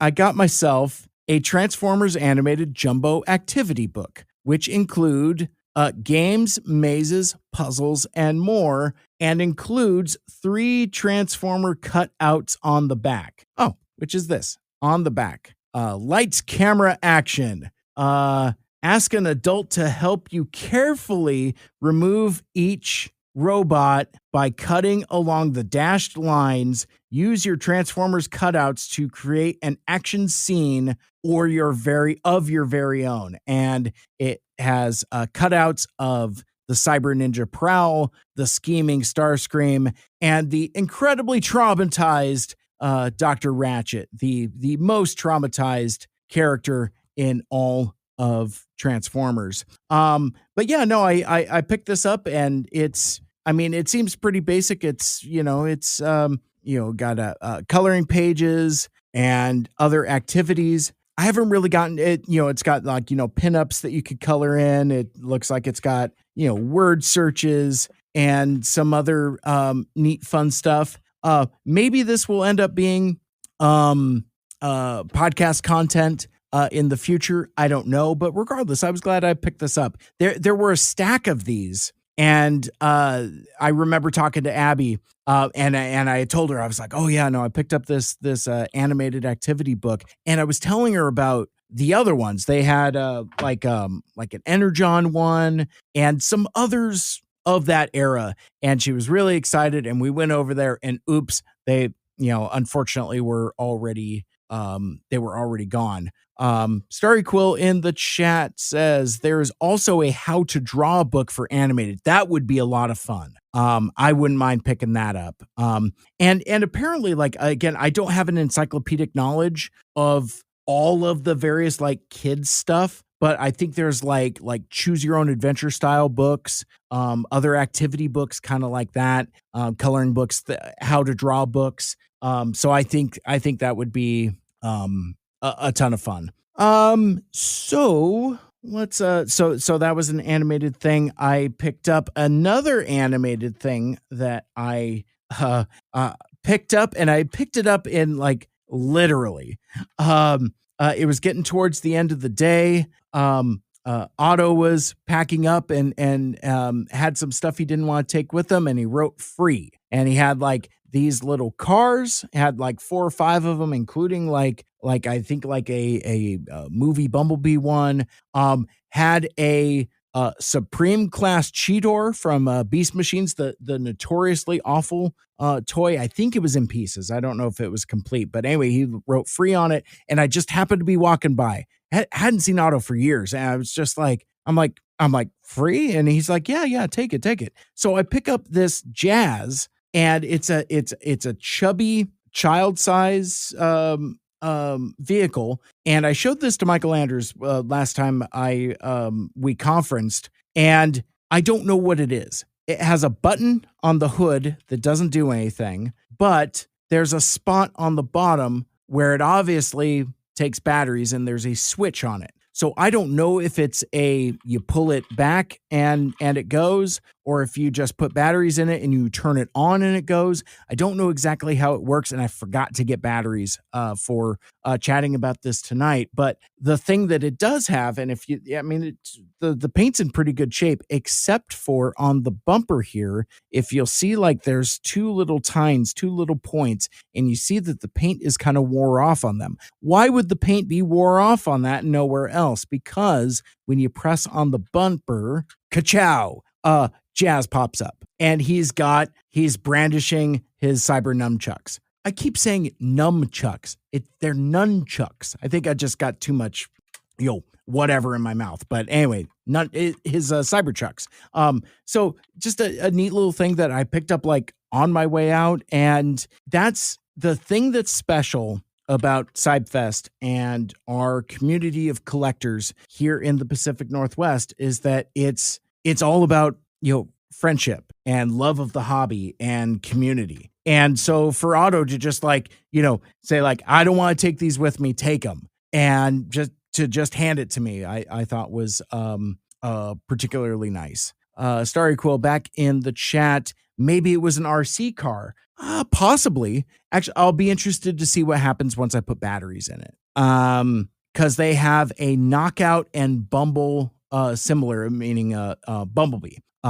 I didn't catch that before you corrected it. Sorry. And it's funny because did Otto still have Knockout? No, it was a movie flavored Bumblebee. Like it was maybe like an Age of Extinction Bumblebee, the one where he's still a Camaro, but it's mostly black with some yellow striping on it. I don't know my Bayverse stuff as much as I should. I want to talk about friendship a little more.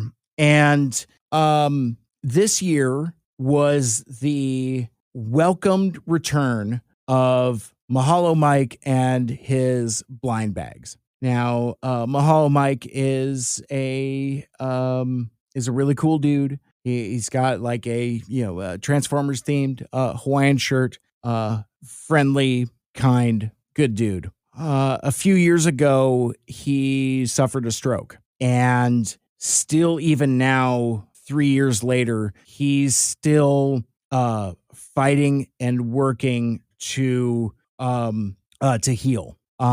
He can stand on his own in short bits, but not for very long. He gets around in a motorized wheelchair, and when that happened, it was hard. It was to see somebody so friendly and outgoing and just full of life and light was incredibly sad. So he obviously missed CybFest for a couple years. He came back last year as an attendee, and it was at Friday night before the show, that one of the rituals and work for the organization team is basically assembling everybody's name tag. It's like, because we have personalized badges for every attendee and dealer, and there was a little bit of like we were trying to like call dibs on who was going to make Mike's badge for him, and so it was nice to see him return as an attendee. But he had in previous years had been incredibly generous with his collection at his dealer table, and basically would have blind bags and set prices for them at certain levels. And the figure that you would get in the blind bag would always exceed the amount that you paid for in value. And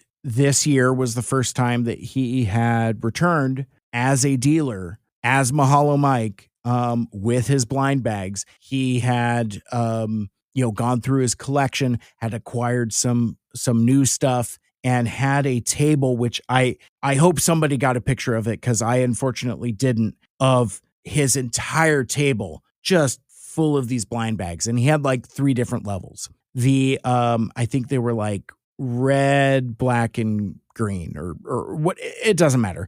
But like the higher priced ones went instantly, and then the mid-tier ones went instantly. I saw somebody leaving CybFest with a big smile on their face. Total stranger, don't know the guy, but he's like got a bag, and he pulls out, he's like, I just got a Siege Jetfire out of a blind bag. And it just gave me like the warmest smile, because this guy was like so happy. And it's just cool. It's just fun. It's it's community, it's friendship, it's people. And so Mike had reached out to me on Facebook, and we correspond from time to time. But he had mentioned, he's like, please stop by my table. I have something for you. And because of the way that I was managing my time, managing my day,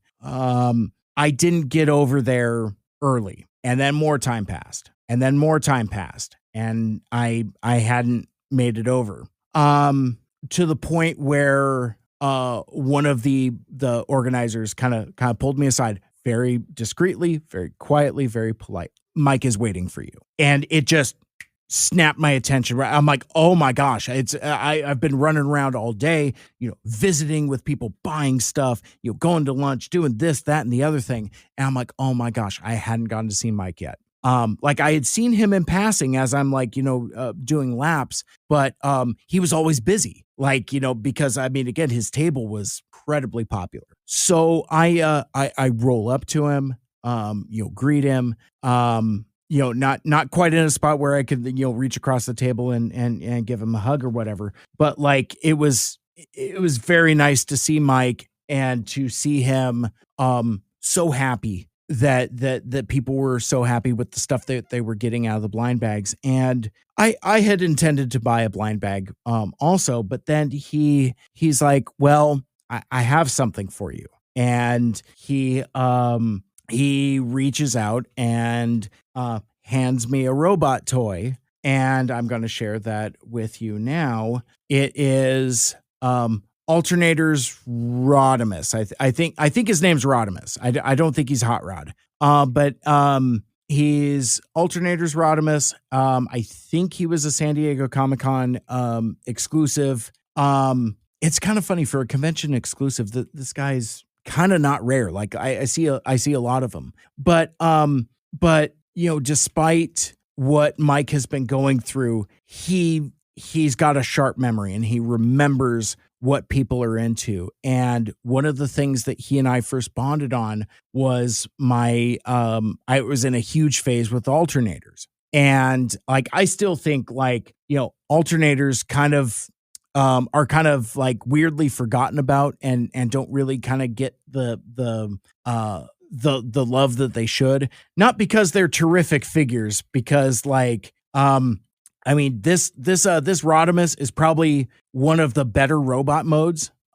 Whereas some are not super great. Others are phenomenal. Like, like Hound is terrific, and some of the others as well. But like Trax is pretty cool also. But like this was one of my gateways into contemporary collecting, because like I wasn't collecting mainline, but I wanted to collect Transformers because like I had just gotten the itch, and alternators were cheap, and it's finite. It's a relatively small line. There's only like 21 figures and a couple variants, not counting Vinyl Tech. That's a whole different thing. And then that rabbit hole will take you to some uncomfortable places, because you will realize that there's a direct line from Vinyl Tech to KISS players, and the less said about that, the better. And it is upsetting how cool the actual figures are. I'm just like, but I want that deco, but I can't look for that. Like, it's cursed. It's cursed. But anyway, so Mike hands me this Alternator's Rodimus, because he's like, and because speech is difficult for him, but he tells me, he's just like, I remember that you like alternators. So it was a lovely gift from a lovely person, and it really means a lot. And because like even like several years ago now, gosh, it was, I don't know, 2018, 2019. It was the time that Mahalo Mike had his fireside chats. Like, this whole thing, I'm gonna set this guy down, but basically like he had like set up like a not a portable heater, because it was just like, kind of like those LED fireplaces. So it doesn't actually put out heat, it's just light. So he had like one of those and some like camping lanterns and stuff like that, and had put vintage toy catalogs on his table. And basically like, and he had gloves for you to be able to browse and look through the vintage catalogs. And it was just this great kitschy fun thing. The reason why I tell that story is because at that point he gifted me a Vinyl Tech Overdrive. I think it was Overdrive, not Override. But basically it's the wind charger mold. But in Vinyl Tech, there's a plastic piece that attaches underneath the drivetrain that's basically this long pipe that becomes a sniper rifle. And for alternators, for Hasbro, for America, they're like, this character can't have a lengthy sniper rifle, so it just has like the engine that turns into a gun, and it's really really dumb and silly. But Mike knew that I was into that line, and he knew the significance of that figure. So that again, it just warmed my heart, and again, it just kind of just made me feel especially good that like Starry Cool mentioned in the comments, it's very sweet that he remembered. But yeah, no, it's just made me very happy. So anyway, so I'm there at the table. I've received this generous gift, but I gotta buy something from him, right? So I love the blind boxes. He had a bunch of green ones left, and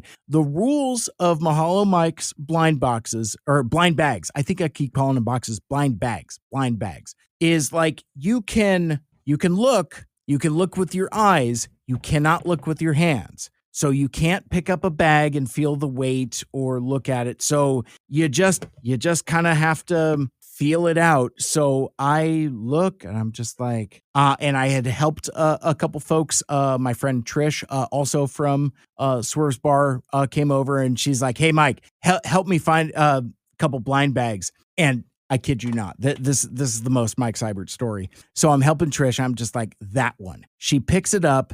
And what does she pull out of her blind bag? Classic Sideswipe. I kid you not. And like, so she pulls it out, it's Sideswipe, and she's like, "Oh, hey, it's your guy." And I'm like, "Yeah, Sideswipe, yay."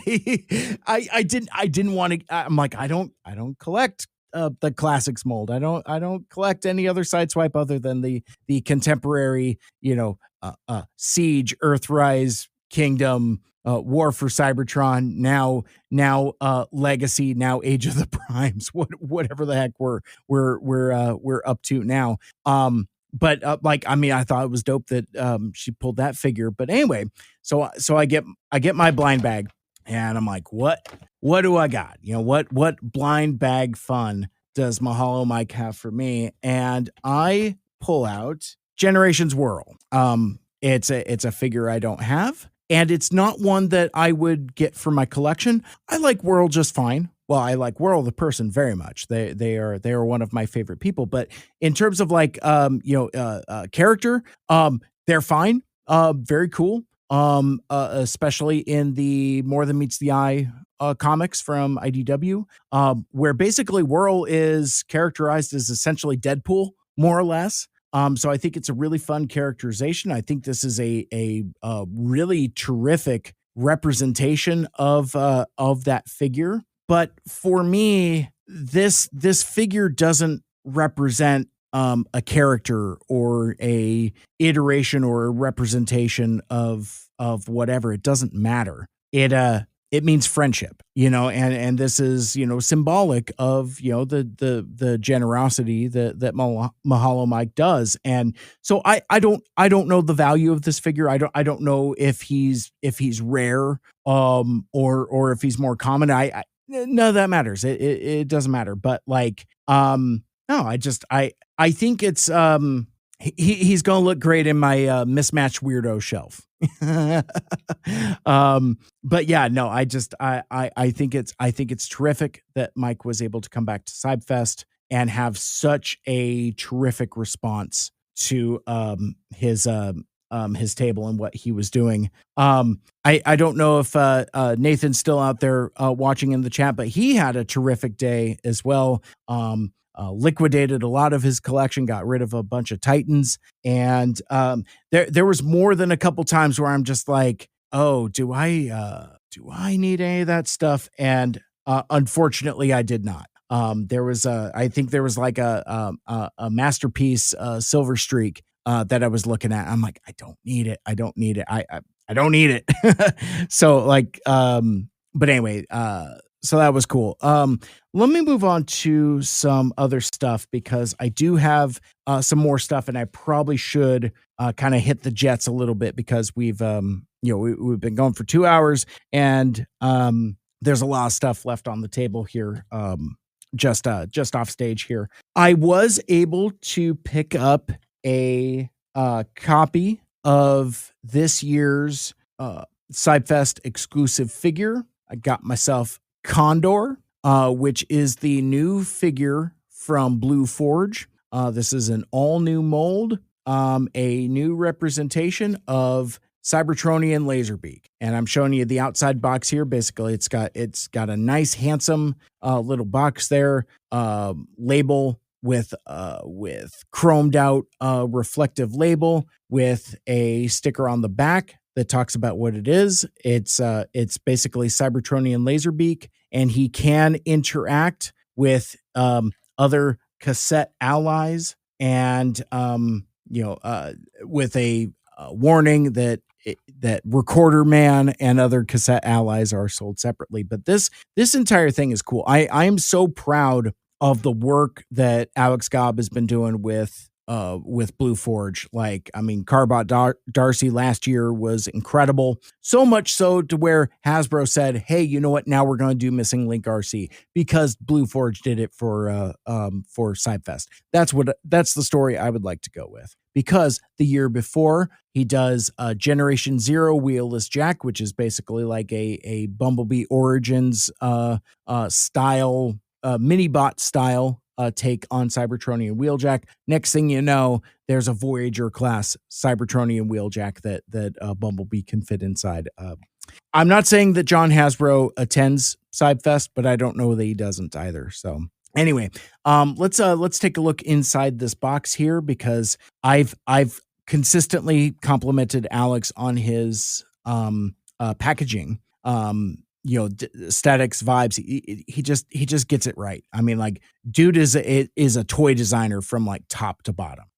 But anyway, so like you open up the box here at the top, and inside you will see the cassette sitting inside a tray. In this case, there's still a plastic binder holding Condor still in the tray there. But as you can see some of the details from there. I'm not gonna undo all this and take it out tonight, but that kind of gives you an idea of how he scales. Basically, this is G1 cassette scale. He will fit in Soundwave and Blaster and any of your other Recorder Man boombox figures.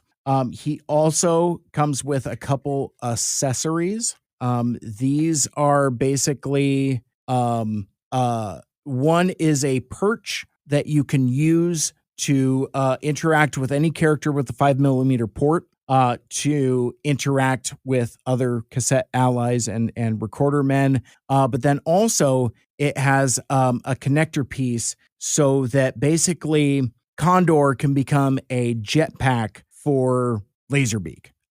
So it just combines and it looks super cool. Also inside the box is a sticker sheet. And as you can see, it's a highly reflective. It is in the style of Laserbeak, but also has a number of CybFest emblem logo stickers as well. So very, very, very cool on that. But the thing that, I've said of Alex's work with Blue Forge many, many times that I'm just impressed by his attention to detail. And the thing that just gets me is he included an instruction book. So it's got Condor on there. And then as you unfold it, it's very G1 style and vibe and aesthetic, very similar to Darcy. And so anyway, so that all goes back in the box.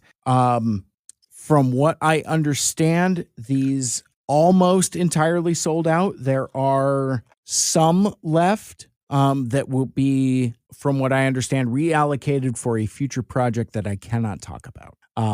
So anyway, so that's a Condor, yet another successful exclusive figure for CybFest Northwest from Alex and Blue Forge. Speaking of Blue Forge, let me get rid of this comment there. Alex has also printed out a series of stickers, and I love stickers, but I never stick them on anything. So like I have like a cork board in my studio room at home where basically what I've done is I've taken like thumbtacks and I've like stuck sticker, like not pierced it, but just kind of like propped them up. But anyway, he's got a few different stickers. Here is Carbot Darcy. Again, a representation of the art of the exclusive figure from last year. Note the glittery chrome there. Also got a prism foil G1 style cassette. I've also got regular Darcy, no No silver foil or no glitter foil on this one. Just shows off the art there. A logo sticker for Condor, and Alex has done all of this stuff with help from Steve as well. It was very much like a collaborative thing. I don't know who did what on the art, but like basically like by their powers combined, they've really birthed this Condor project into being. There's another sticker here for again the aforementioned Generation Zero wheelless jack, and then finally just a logo Blue Forge sticker. So glad to add all of those to my board. These are incredibly fun, and I'm glad to support Alex and all of his stuff. Yeah, fun stuff there. Let's see. I'm looking at the table and let's talk about some more friendship. This will be very brief because I don't remember which one is which. But Magnus von Braun, the proprietor of Atomic Mariachi Robot, in addition to having terrific items to sell, a lot of vintage stuff, a lot of new stuff, all at incredible deals. Much like Mahalo Mike, Renee is one of like the nicest, sweetest, most genuine people I walking this earth. Just a sweet dude. But like a couple years ago, he started making hot sauce for CybFest. It became like the unofficial hot sauce of CybFest Northwest. And he gifted me 2 jars of 2 sauces that he worked on for this year. And he told me, and I didn't write it down, so I don't remember which sauce is which, but these are, I'm told that they would be really good on eggs for like omelets and, adding those kinds of like little extra kick to your breakfast, that type of thing. So I was grateful to be gifted those. Chandler picked up quite a number of things off his table. He got hooked up with a Walmart reissue Soundwave and some cassettes, some good stuff there. Speaking of Condor, I had mentioned that we had a number of artists, like the Artist Alley was popping. Ashley Artley had some terrific new prints. And Your Guiding X had awesome buttons or pins. Really, really cool stuff. Great stuff from Ben Hansen, as usual. But I had to pick up this piece of art by Reno Varka, who was on our Dealer Spotlight live stream, and it's a representation of Condor alongside G1 Laserbeak, and it's a terrific representation of her style. It's a lot of fun, and I really like this piece, and I think it's a fun compliment to the Condor figure. But I also got some stickers as well. And I got what do I got in here? I have an Orange Crush Jazz. Actually, he's very orange. He's an orange jazz. I got an Alternators Shockwave, Laser Wave, and then a particularly grumpy look at Ultra Magnus.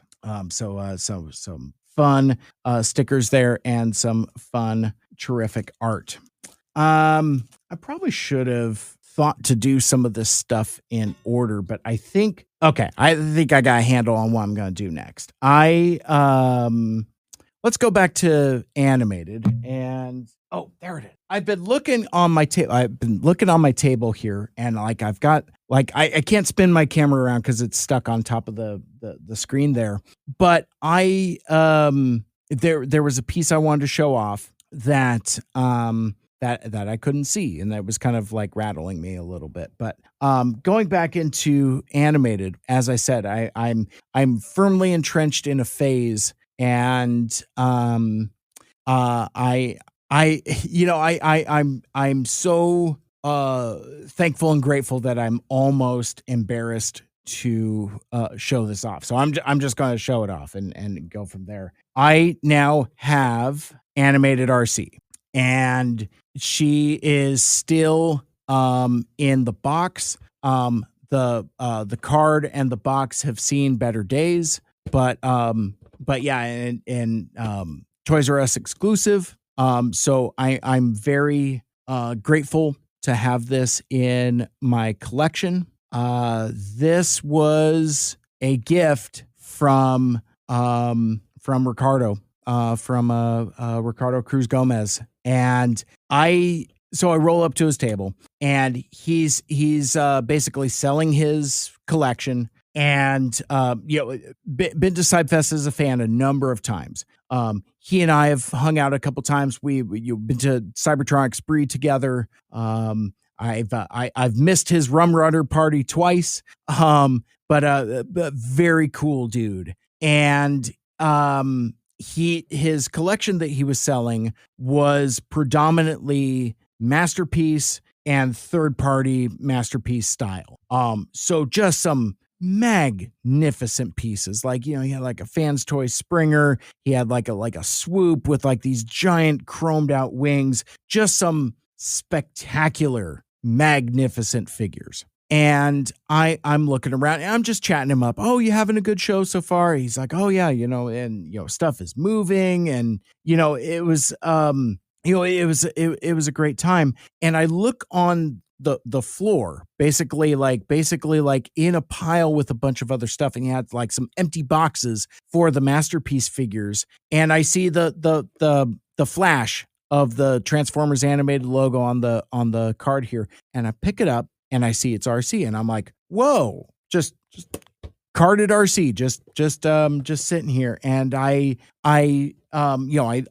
look around for a price. I don't see a sticker, and I ask him, I'm like, well, how much? And he looks at me and he's like, it's yours. And Chandler was there with me, so he would probably be able to corroborate this better than I can. But like, I just like stopped. I'm just like, I was like in disbelief. I'm just like, no, come on. I mean, it's like, I gotta give you something, because again, I don't want to talk about like, numbers and things like that, but I know that especially being a Toys R Us exclusive, this is a sought after figure, and it's, incredibly collectible. I would imagine it's, again, I don't know what it goes for. I know what I saw it for on a different dealer's table. And I think that price was higher than maybe what the value is. But regardless, he just gives it to me, and he's like, no, it's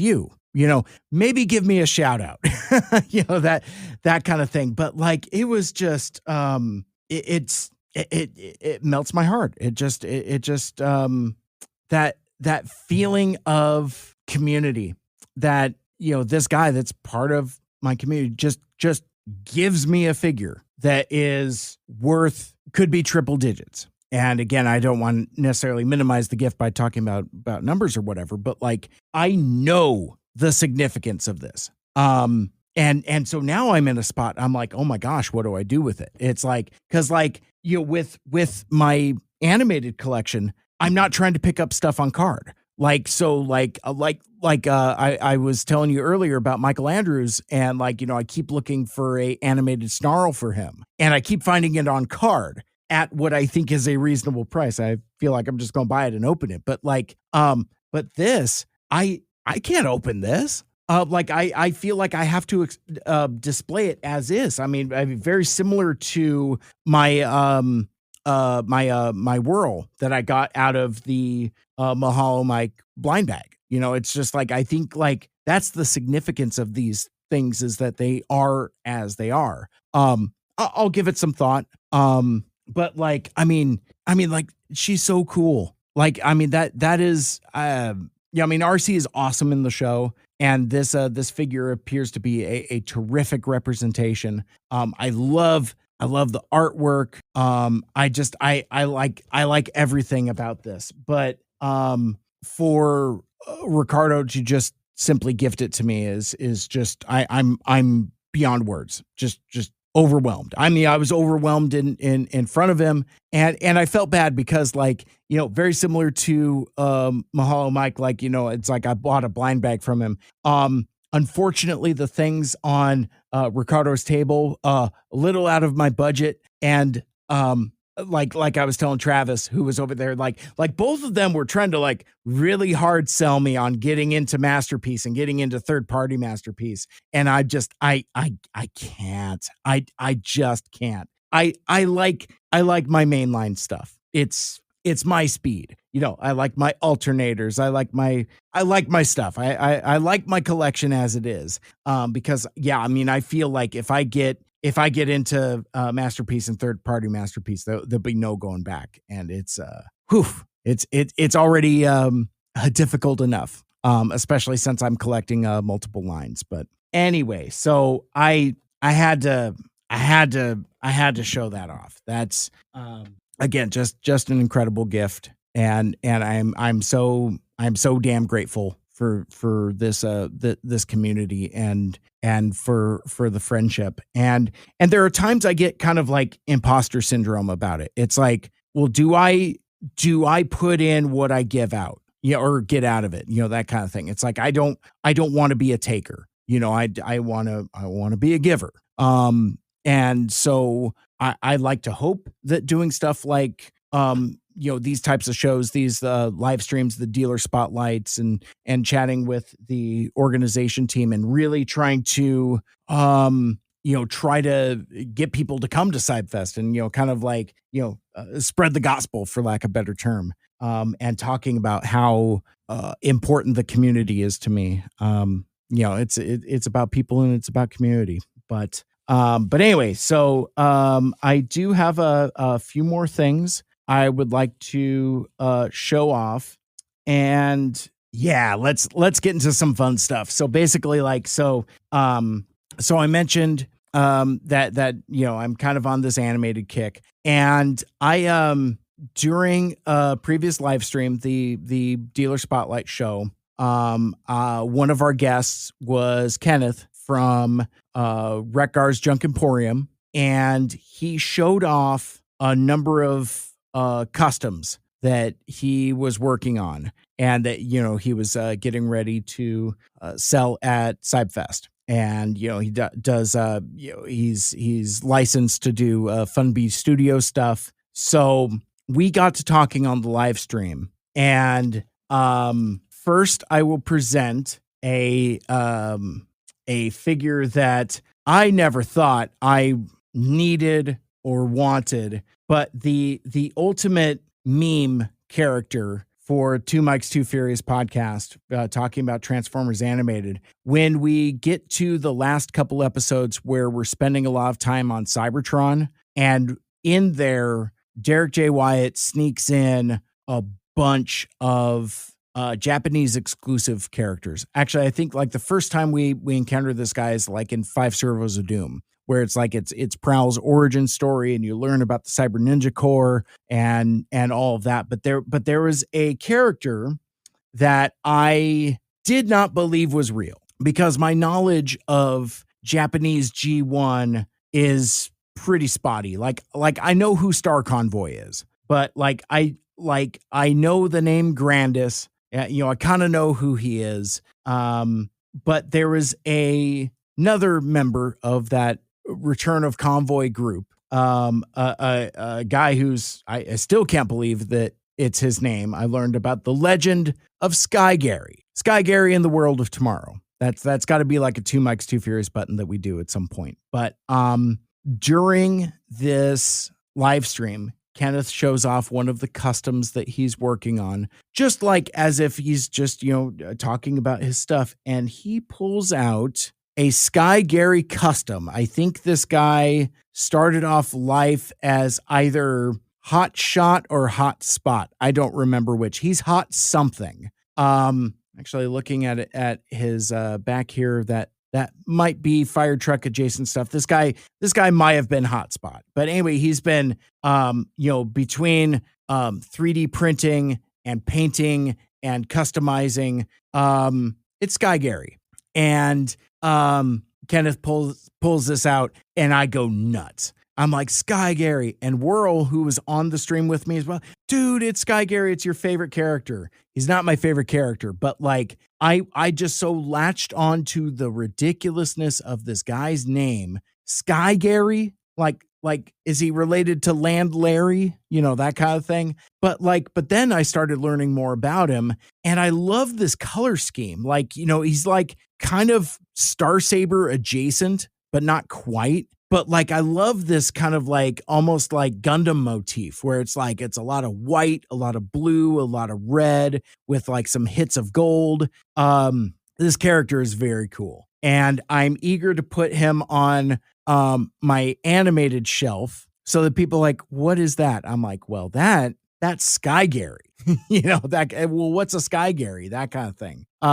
So he is super cool. He also comes with a whole sack of stuff that I don't entirely know what it is. One, he has like, you know, this huge Herkin sword, big heckin' sword. Again, you know, 3D printed, painted, looks very, very cool. But then he's also got like these, Kenneth explained to me what they are, but like, so I don't know if these are like Voltron feet or whatever, but apparently these are like, you know, pieces that you graft onto him. Because I guess so. Basically, these Return of Convoy characters, like including like Sky Gary and Grandis and Star Convoy himself, they're basically they're Micromaster bases. So it's like they're giant bricks of robots, but they also have like a base mode, and they have like all these ramps and pulleys and all these other things that it's designed to interact with Micromasters. But anyway, so I don't know what these pieces are. I need to do some more research. There's like another thing with like some treads on it, and again, he's got like a big sword. I don't know, but I don't care because now I could just point to and say like, now I have Sky Gary. So I don't know if they're ever going to do this character like in Age of the Primes or whatever, but like, oh, he's got a little, oh, that's his, I thought I broke it for a sec. No, he's got a ratchet joint in his shoulder. That's kind of neat. Anyway, this figure's very cool. I'm glad I have it. So now I could talk about Sky Gary in the World of Tomorrow. Speaking of, knocked his head clean off with hitting the microphone here. The thing also I have to keep in mind with these customs, they are incredibly fragile. So I gotta be real careful with this dude, as opposed to like my animated Wreck-Gar that I feel like I can throw down a flight of stairs and he'll be just fine. That is a sturdy ass action figure. Anyway, speaking of Kenneth and Wreck-Gar's Junk Emporium and animated, I'm gonna tell you a story after I take a swig of water here. Stay hydrated, friends. Whether you're live streaming yourself or if you're watching a live stream. So if you're hanging out with me, maybe take a sip of water also. I don't know. I talked about a figure that I was going to buy within the lot of Wreck-Gar and Jazz and Black Arachnia, but there was a figure that that I wanted he didn't have, that he sold out of or sold before I got to it. And it's specifically for an item that Kenneth, had already talked about on the CybFest dealer spotlight live stream. I think he had already revealed Sky Gary, or maybe I'm getting it backwards. It doesn't particularly matter, but Sky Gary wasn't the only thing that I bought from Wreck-Gar's Junk Emporium. I also got another 3D printed thing, not a figure. I have here a transwarp generator from the iconic episode featuring Black Arachnia of Transformers Animated Predacons Rising, aka the one where Black Arachnia befriends and takes advantage of the fugitive Wasp and turns him, spoilers, into a new character, Waspinator. Now, let me demonstrate a little bit of what I've got going on here. First of all, as part of this set, I don't think the This is a I don't know how to describe it. I don't know the world of 3D printing, so I don't want to get my terminology wrong, but it's the pattern is from developed by Fun V Studios, and Kenneth has a license to print their stuff. So I see this. He shows it off on the live stream, and I'm like, I will buy that from you. And sure enough, he printed one up and had it available for me. So basically, it's the transwarp generator as seen in the episode. There is a control panel. I'm not going to be able to do this sustained for long, but I think I could set up. Oh, that looks okay. I could set up Black Arachnia at the control panel, and then in this little guy here, there's kind of like a Frankenstein style type of thing where, as you could see, captive is Fugitive Waspinator. Man, that figure is so cool. I'm going to move these items. Actually, no, what I'm going to do is I'm going to take off the transwarp generator and move this off to the side. I love how I'm just litigating this in real time. I will set you guys off to the side and show off the transwarp generator a little more. So basically it looks like right out of David Cronenberg's The Fly. So this has been 3D printed and painted by Kenneth. I might end up getting some Toy Hack stickers to kind of like zhuzh it up a little bit. But this thing is so cool, and like it scales perfectly with the figures. And I'm going to be very careful here, but there is a feature where you can, it is going to work. Great. You can crank it on top and open the transwarp generator and spin it around. Oh, that's painted on the inside, and spin it around so the door can close again. I really want to be careful with this because I don't want to like yerk on it so hard that it breaks. But basically, while the door is open on the transwarp generator, you take your Fugitive Waspinator, and he fits right in there. It's like, oh no, Spider Lady, why do this to Wasp? What did Wasp ever do to you? And then she's like, shut up. You can't make a omelet without breaking some eggs. And then you spin it, the door closes, the transwarp generates, and then you open it up. And well, in this case, Wasp is still inside, unconverted. But this goes back to a story I started telling an hour and a half ago. In this lot of toys that this Christopher Young guy had, he had animated Waspinator. And he had him for as reasonable price as Black Arachnia and Jazz and Retgar. And so I messaged him like as soon as I saw the post, like impulse buy. And he's like, nope, sorry, Waspinator is gone. Because I already had Wasp, and I knew I was getting the transwarp generator, and he has Black Arachnia, and I'm like, oh man, now I just need Waspinator to, do the conversion. And so, yeah, so now I collect dioramas, I guess. But like this scene is so pivotal in that episode of Animated that, like, I don't know, it just really caught my eye. I've never wanted to be interested in like diorama stuff before, but like this whole thing, like this whole set, and with the way that the figures scale in it, it's just like, oh my goodness, this is special. This is like, iconic and stuff. So I was really happy to get that. Unfortunately, I did not find a animated Waspinator at CybFest, and so far my online searching has come up short. The ones that I have found, little out of my price range. So the search continues. If you or somebody has a line on a animated Waspinator, let me know. So that's all the stuff that I got from Retgar's Junk Emporium. I'm actually gonna take a sec and put this off to the side, just so I don't accidentally knock it over, because that would be disastrous. Because again, much like Sky Gary, I feel like that that dial only has a few turns on it. And if I turn it too many times, it might break. Now, Kenneth told me if I break it, he could just print me up a new one, but I would prefer to not break it. Couple last things I would like to show off. I did have the opportunity to I'm reluctant to say meet, but I would say hang out with Frank Dodaro. I've met Frank a number of times. I've met him at TF Cons, and I've hung out with him after hours at the poolside bar at TF Con LA at the Marriott there. Like that is a whole damn scene. Like that is those have been some of my funnest convention memories, is just like hanging out at this outdoor bar in Los Angeles after a full day of conventioning. It's so fun. There's nothing like it.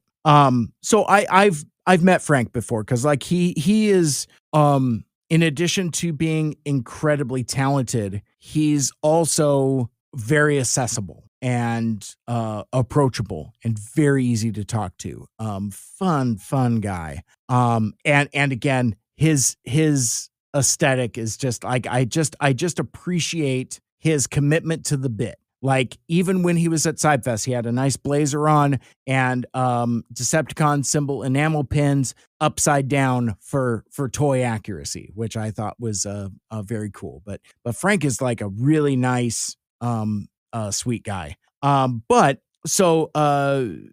roll up to him, introduce myself, we chat for, he's like, oh yeah, we've met before. I had the Swerves Bar folks. Well, no, it was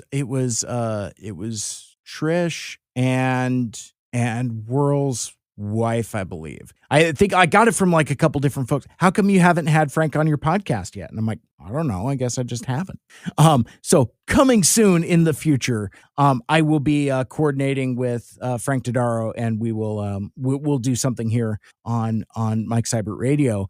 But I did get a signed photo from Frank, and it's a picture of Starscream from the Netflix War for Cybertron Siege show, where he voices Starscream. And it's so funny because like I roll up to him and I was like, well, can I get this one, please? And I hand him the picture for him to autograph. He does like a little doodle and an autograph. He asked me if I would like to personalize it. He says yes. So he puts, "Hey, Mike." But I as I'm telling him, and I'm almost bashful, and I'm telling him, I'm like, also, would you mind? Could you inscribe "I can fly" on that? And I go on this whole thing where I tell him what that line of dialogue means, what it means to me, what it means to the fandom, and like, how it's like so iconic. And here's the deal. I am not a huge fan of the Netflix War for Cybertron trilogy series, Siege, Earthrise, Kingdom. There are things that I like. And Frank Dodaro as Starscream is definitely a bright spot, and is definitely one of my favorite things in that show. But like, there's this scene towards the end. It got like a climactic confrontation between Megatron and Starscream. And in this continuity, in this story, the relationship is incredibly abusive. Megatron is just, he is one of the most depictions of abuse towards Starscream, I think, in over most continuities. But like, there's this confrontation where, like, Starscream has got cursed knowledge. He knows what's on the golden disc. He knows that Unicron is coming, and that what Megatron's fate is, and all this other stuff. But because he's Starscream, he's like delusional, and he started to like lose his mind. He's come across as crazed and insane, and nobody believes him. And this confrontation comes to a head where Megatron tell Starscream that he's useless, that he's worthless, he can't do anything. And it's a thing where like I think they are on top of the Autobot arc as it's transforming, I think. But it's a thing where like Megatron's stuck. Like he turns into a tank. That's his thing. And he is a weapon, but he's also a tank. Anyway, Starscream's response to Megatron saying like, you're useless, you're nothing. And he's like, and I'm not trying to do the voice. I can't. I mean, like Frank nails it so perfectly, but he's like, I can fly. And he just, kind of like jumps off the back, flip transforms into jet mode and leaves Megatron to die, basically. And it's so great because like, even as I asked Frank to inscribe this, he's like, and I'm explaining it, and he's like, well, he's confronting his abuser. He's reckoning with his abuser.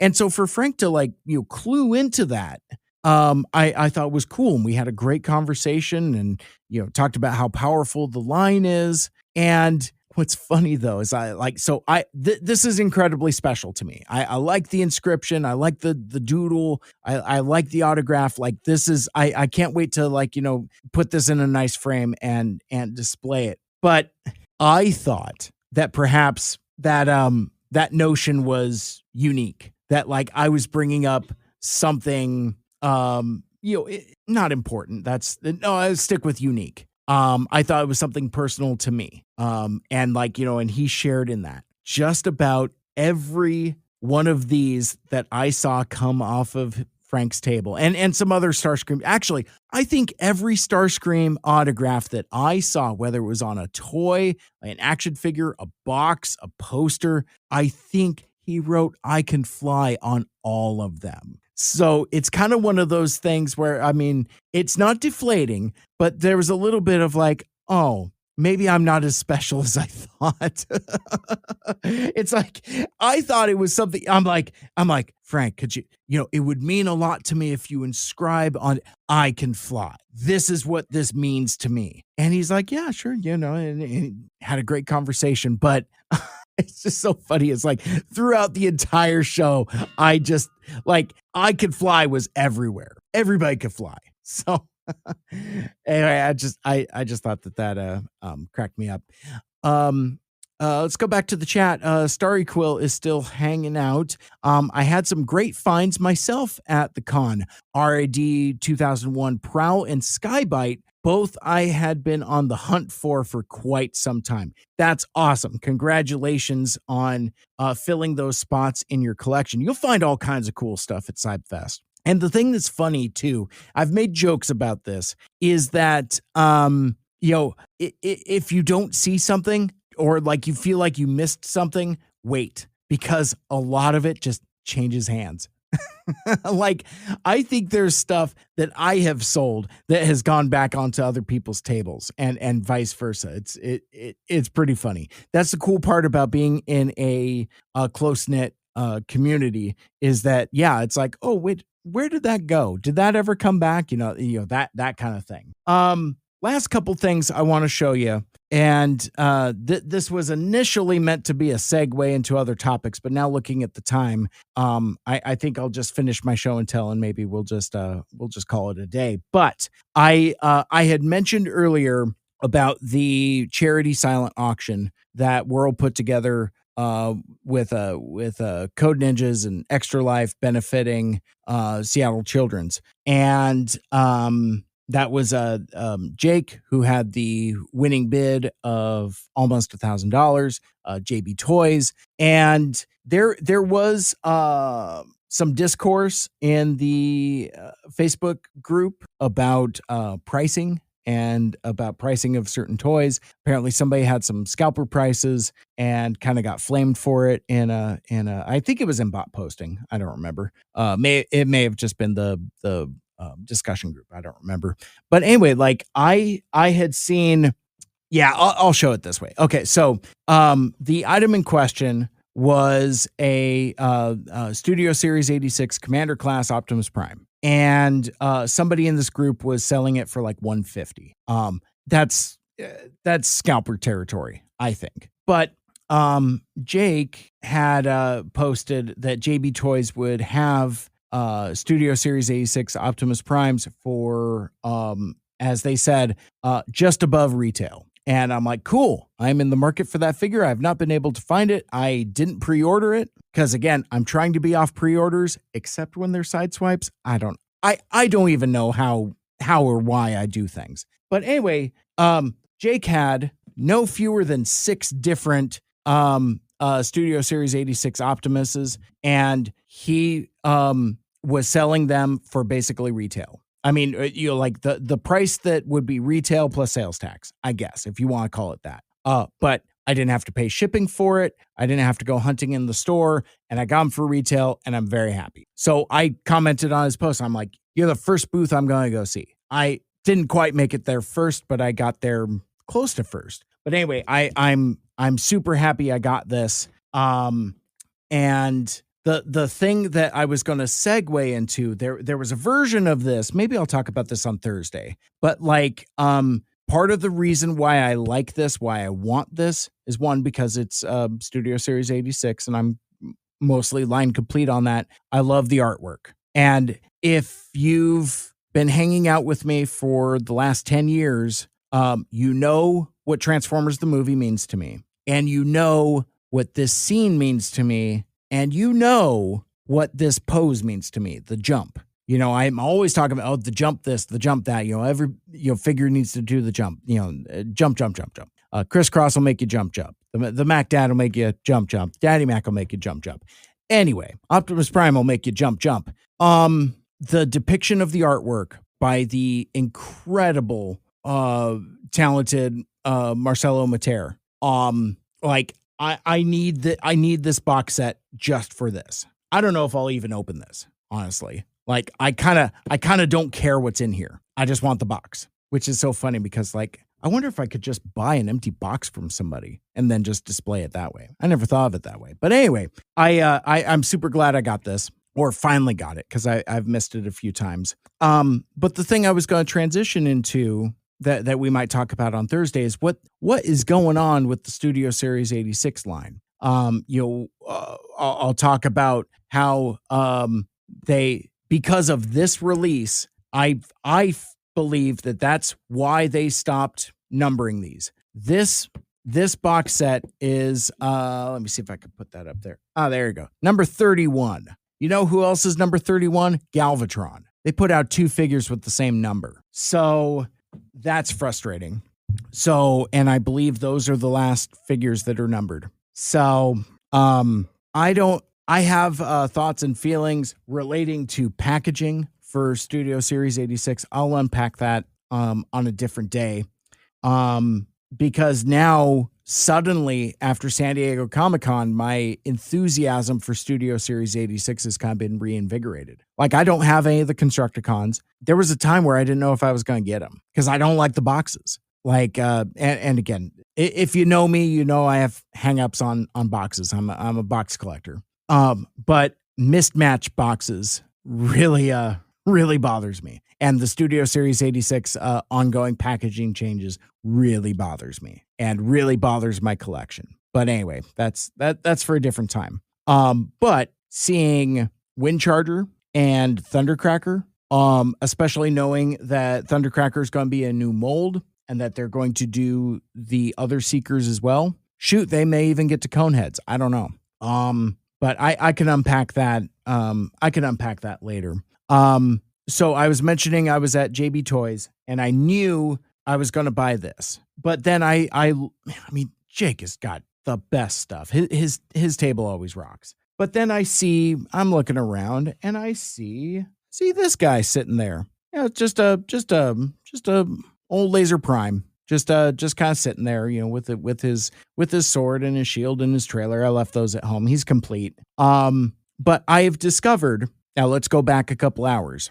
I've talked about a side tangent. I don't know, I don't know how to describe my collection. Maybe somebody who is a more experienced collector could articulate this better than I can, but like I have an affinity for collecting multiples of the same mold. Again, see my Sideswipe collection. Variations of the same mold. I have no attachment to G2, squirt gun laser prime or whatever this guy is supposed to be. But I now have 4 versions of this mold. I have Toxitron, I have RID 2001 Scourge, and just last week or week before last, I picked up Target Optimus Prime, which is this laser prime mold. So I'm like, well, I've got 3 of them. I may as well get the 4th one. So now I got laser prime. I think one of the Takara Godzilla ones is this mold also. And that's going to be a hard conversation because I don't think I want that figure. But now I've decided that now I'm collecting the laser prime mold because I got so many of them in my armada of mismatched weirdos. My wife, which means me, we watch a lot of HGTV, a little DIY network, maybe some Magnolia network, a lot of like DIY house stuff. And a lot of it is like, oh no, my interior decorating is all over the road. I need somebody to like kind of, I wish there was some kind of program for people's out of control collections because my collection is out of control. I'm not even going to mention in this recording that I also collect G.I. Joe Classified series, and that collection is a mess as well. Why do I got 4 of this guy? Because he's kind of cool. I like that he's got like giant speakers for shoulders. And the robot mode is pretty cool, and the truck mode is pretty cool. This is a fun ass figure, but I wouldn't have got it unless I got 3 other ones, and I got. And it's always because it's connected to something else. I got Toxitron because I got the other ones. I got Scourge because I picked him up at Ross. I picked up Target Optimus because he was on sale. Like he went clearance. Plus I had like, circle deal. So basically got him for like half off. This guy I picked up for a very good price from Jake. But like I like that he's got like, some like, movieverse esque flames. It's a fun ass figure. I like him. And then the last thing I got from Jake is Studio Series Steeljaw. The core RIP core class. Don't even get me started on cassettes. And again, maybe I'll talk about this on Thursday because I think my Perceptor just shipped. So now you have, what is it? You have Steeljaw who's loose. But to get the rest, okay, let me see if I got this right. Okay, so to get Blaster's cassettes, you have to buy Studio Series 86 Blaster, who comes with Eject, the blue one.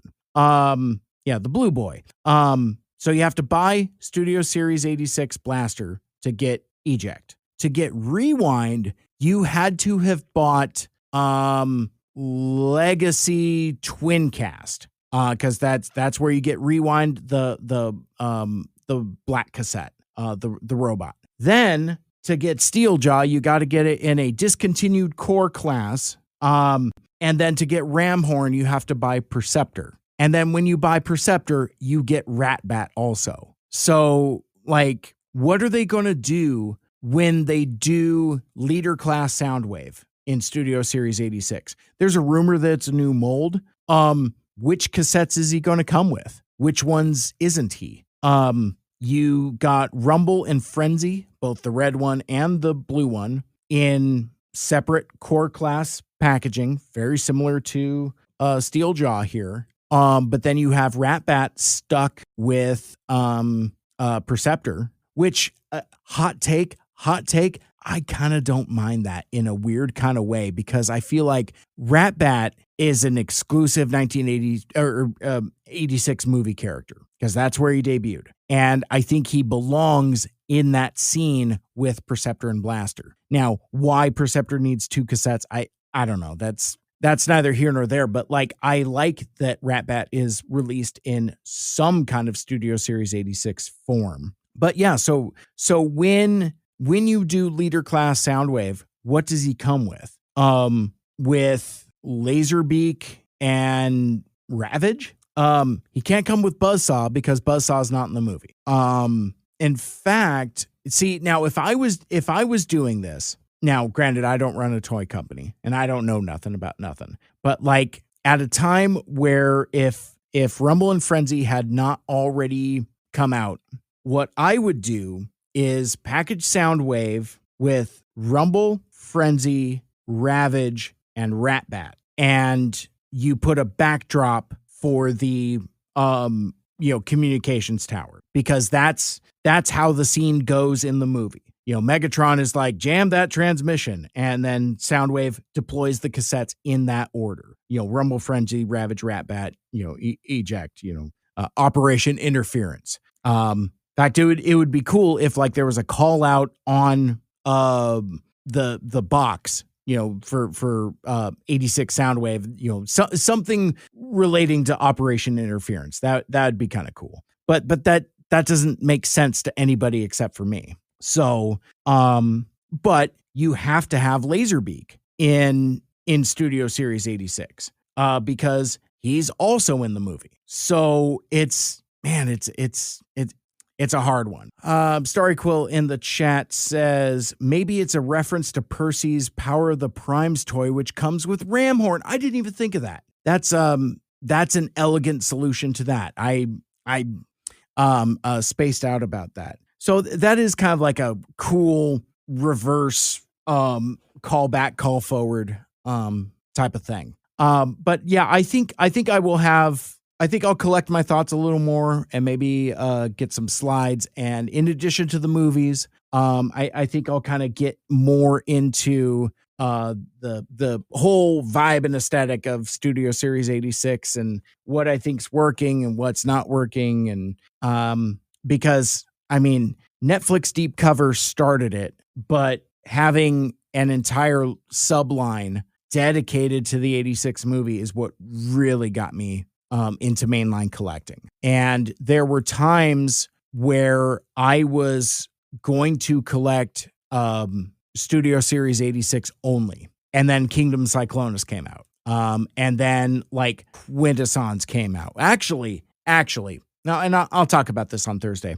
It's the Quintessence Pit of Judgment. That starts all of this. And that may or may not have even been before Netflix Deep Cover. I really got to go back and like look at like old pictures and stuff, see if I can figure out some of this chronology, because I feel like I'm getting a lot of stuff out of order. But I think we will leave it there for now. Thank you everybody for hanging out with me and for being so active in the chat. Shout out to Starry Quill and Alex and Nathan and J Soups, Josh, and Nathan again. Because he was on Facebook and on YouTube. That's what was going on there. And of course, Michael Andrews for popping in. That was a lot of fun. And I'm scrolling back through the chat and I missed this from earlier.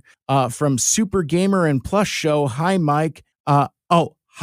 Hi like you logo style. Hi like you logo style. Me too. That logo is again done by my good friend Andy. He is at GoGo Andy Robo on Blue Sky. He's no longer on Twitter. And but anyway, his art is incredible. You should check it out.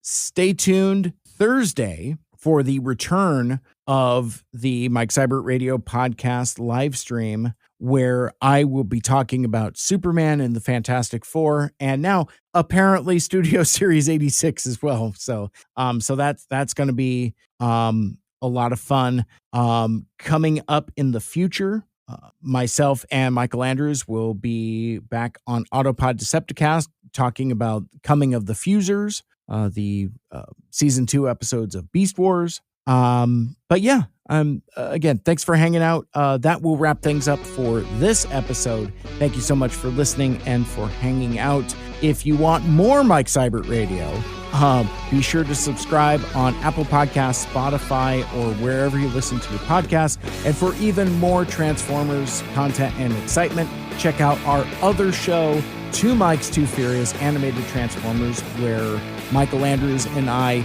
used to review Transformers Animated one episode at a time. We've now completed that project, but as I've said before, we may be done with animated, but it turns out animated might not be done with us yet. Stay tuned. Like, share, rate, and review the show. Let us know what you like and what you'd like to hear more of in the future. My name is Mike. This has been Mike Seibert Radio. And until next time, till all are one, make good choices.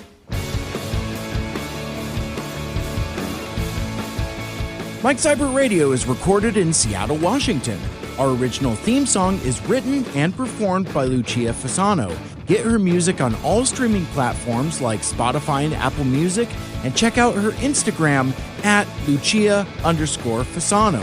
Our closing theme is A Nice Place to Visit by These Young Fools, used with permission from Michael Geissler. Check out Michael's website, bytourmusic.com, for more music like it. Special thanks to Andy Lita for our logos and graphic design. He is at GoGoAndyRobo. Become a Mike Cybertronian and join the MSRP Friends and Fans Facebook group.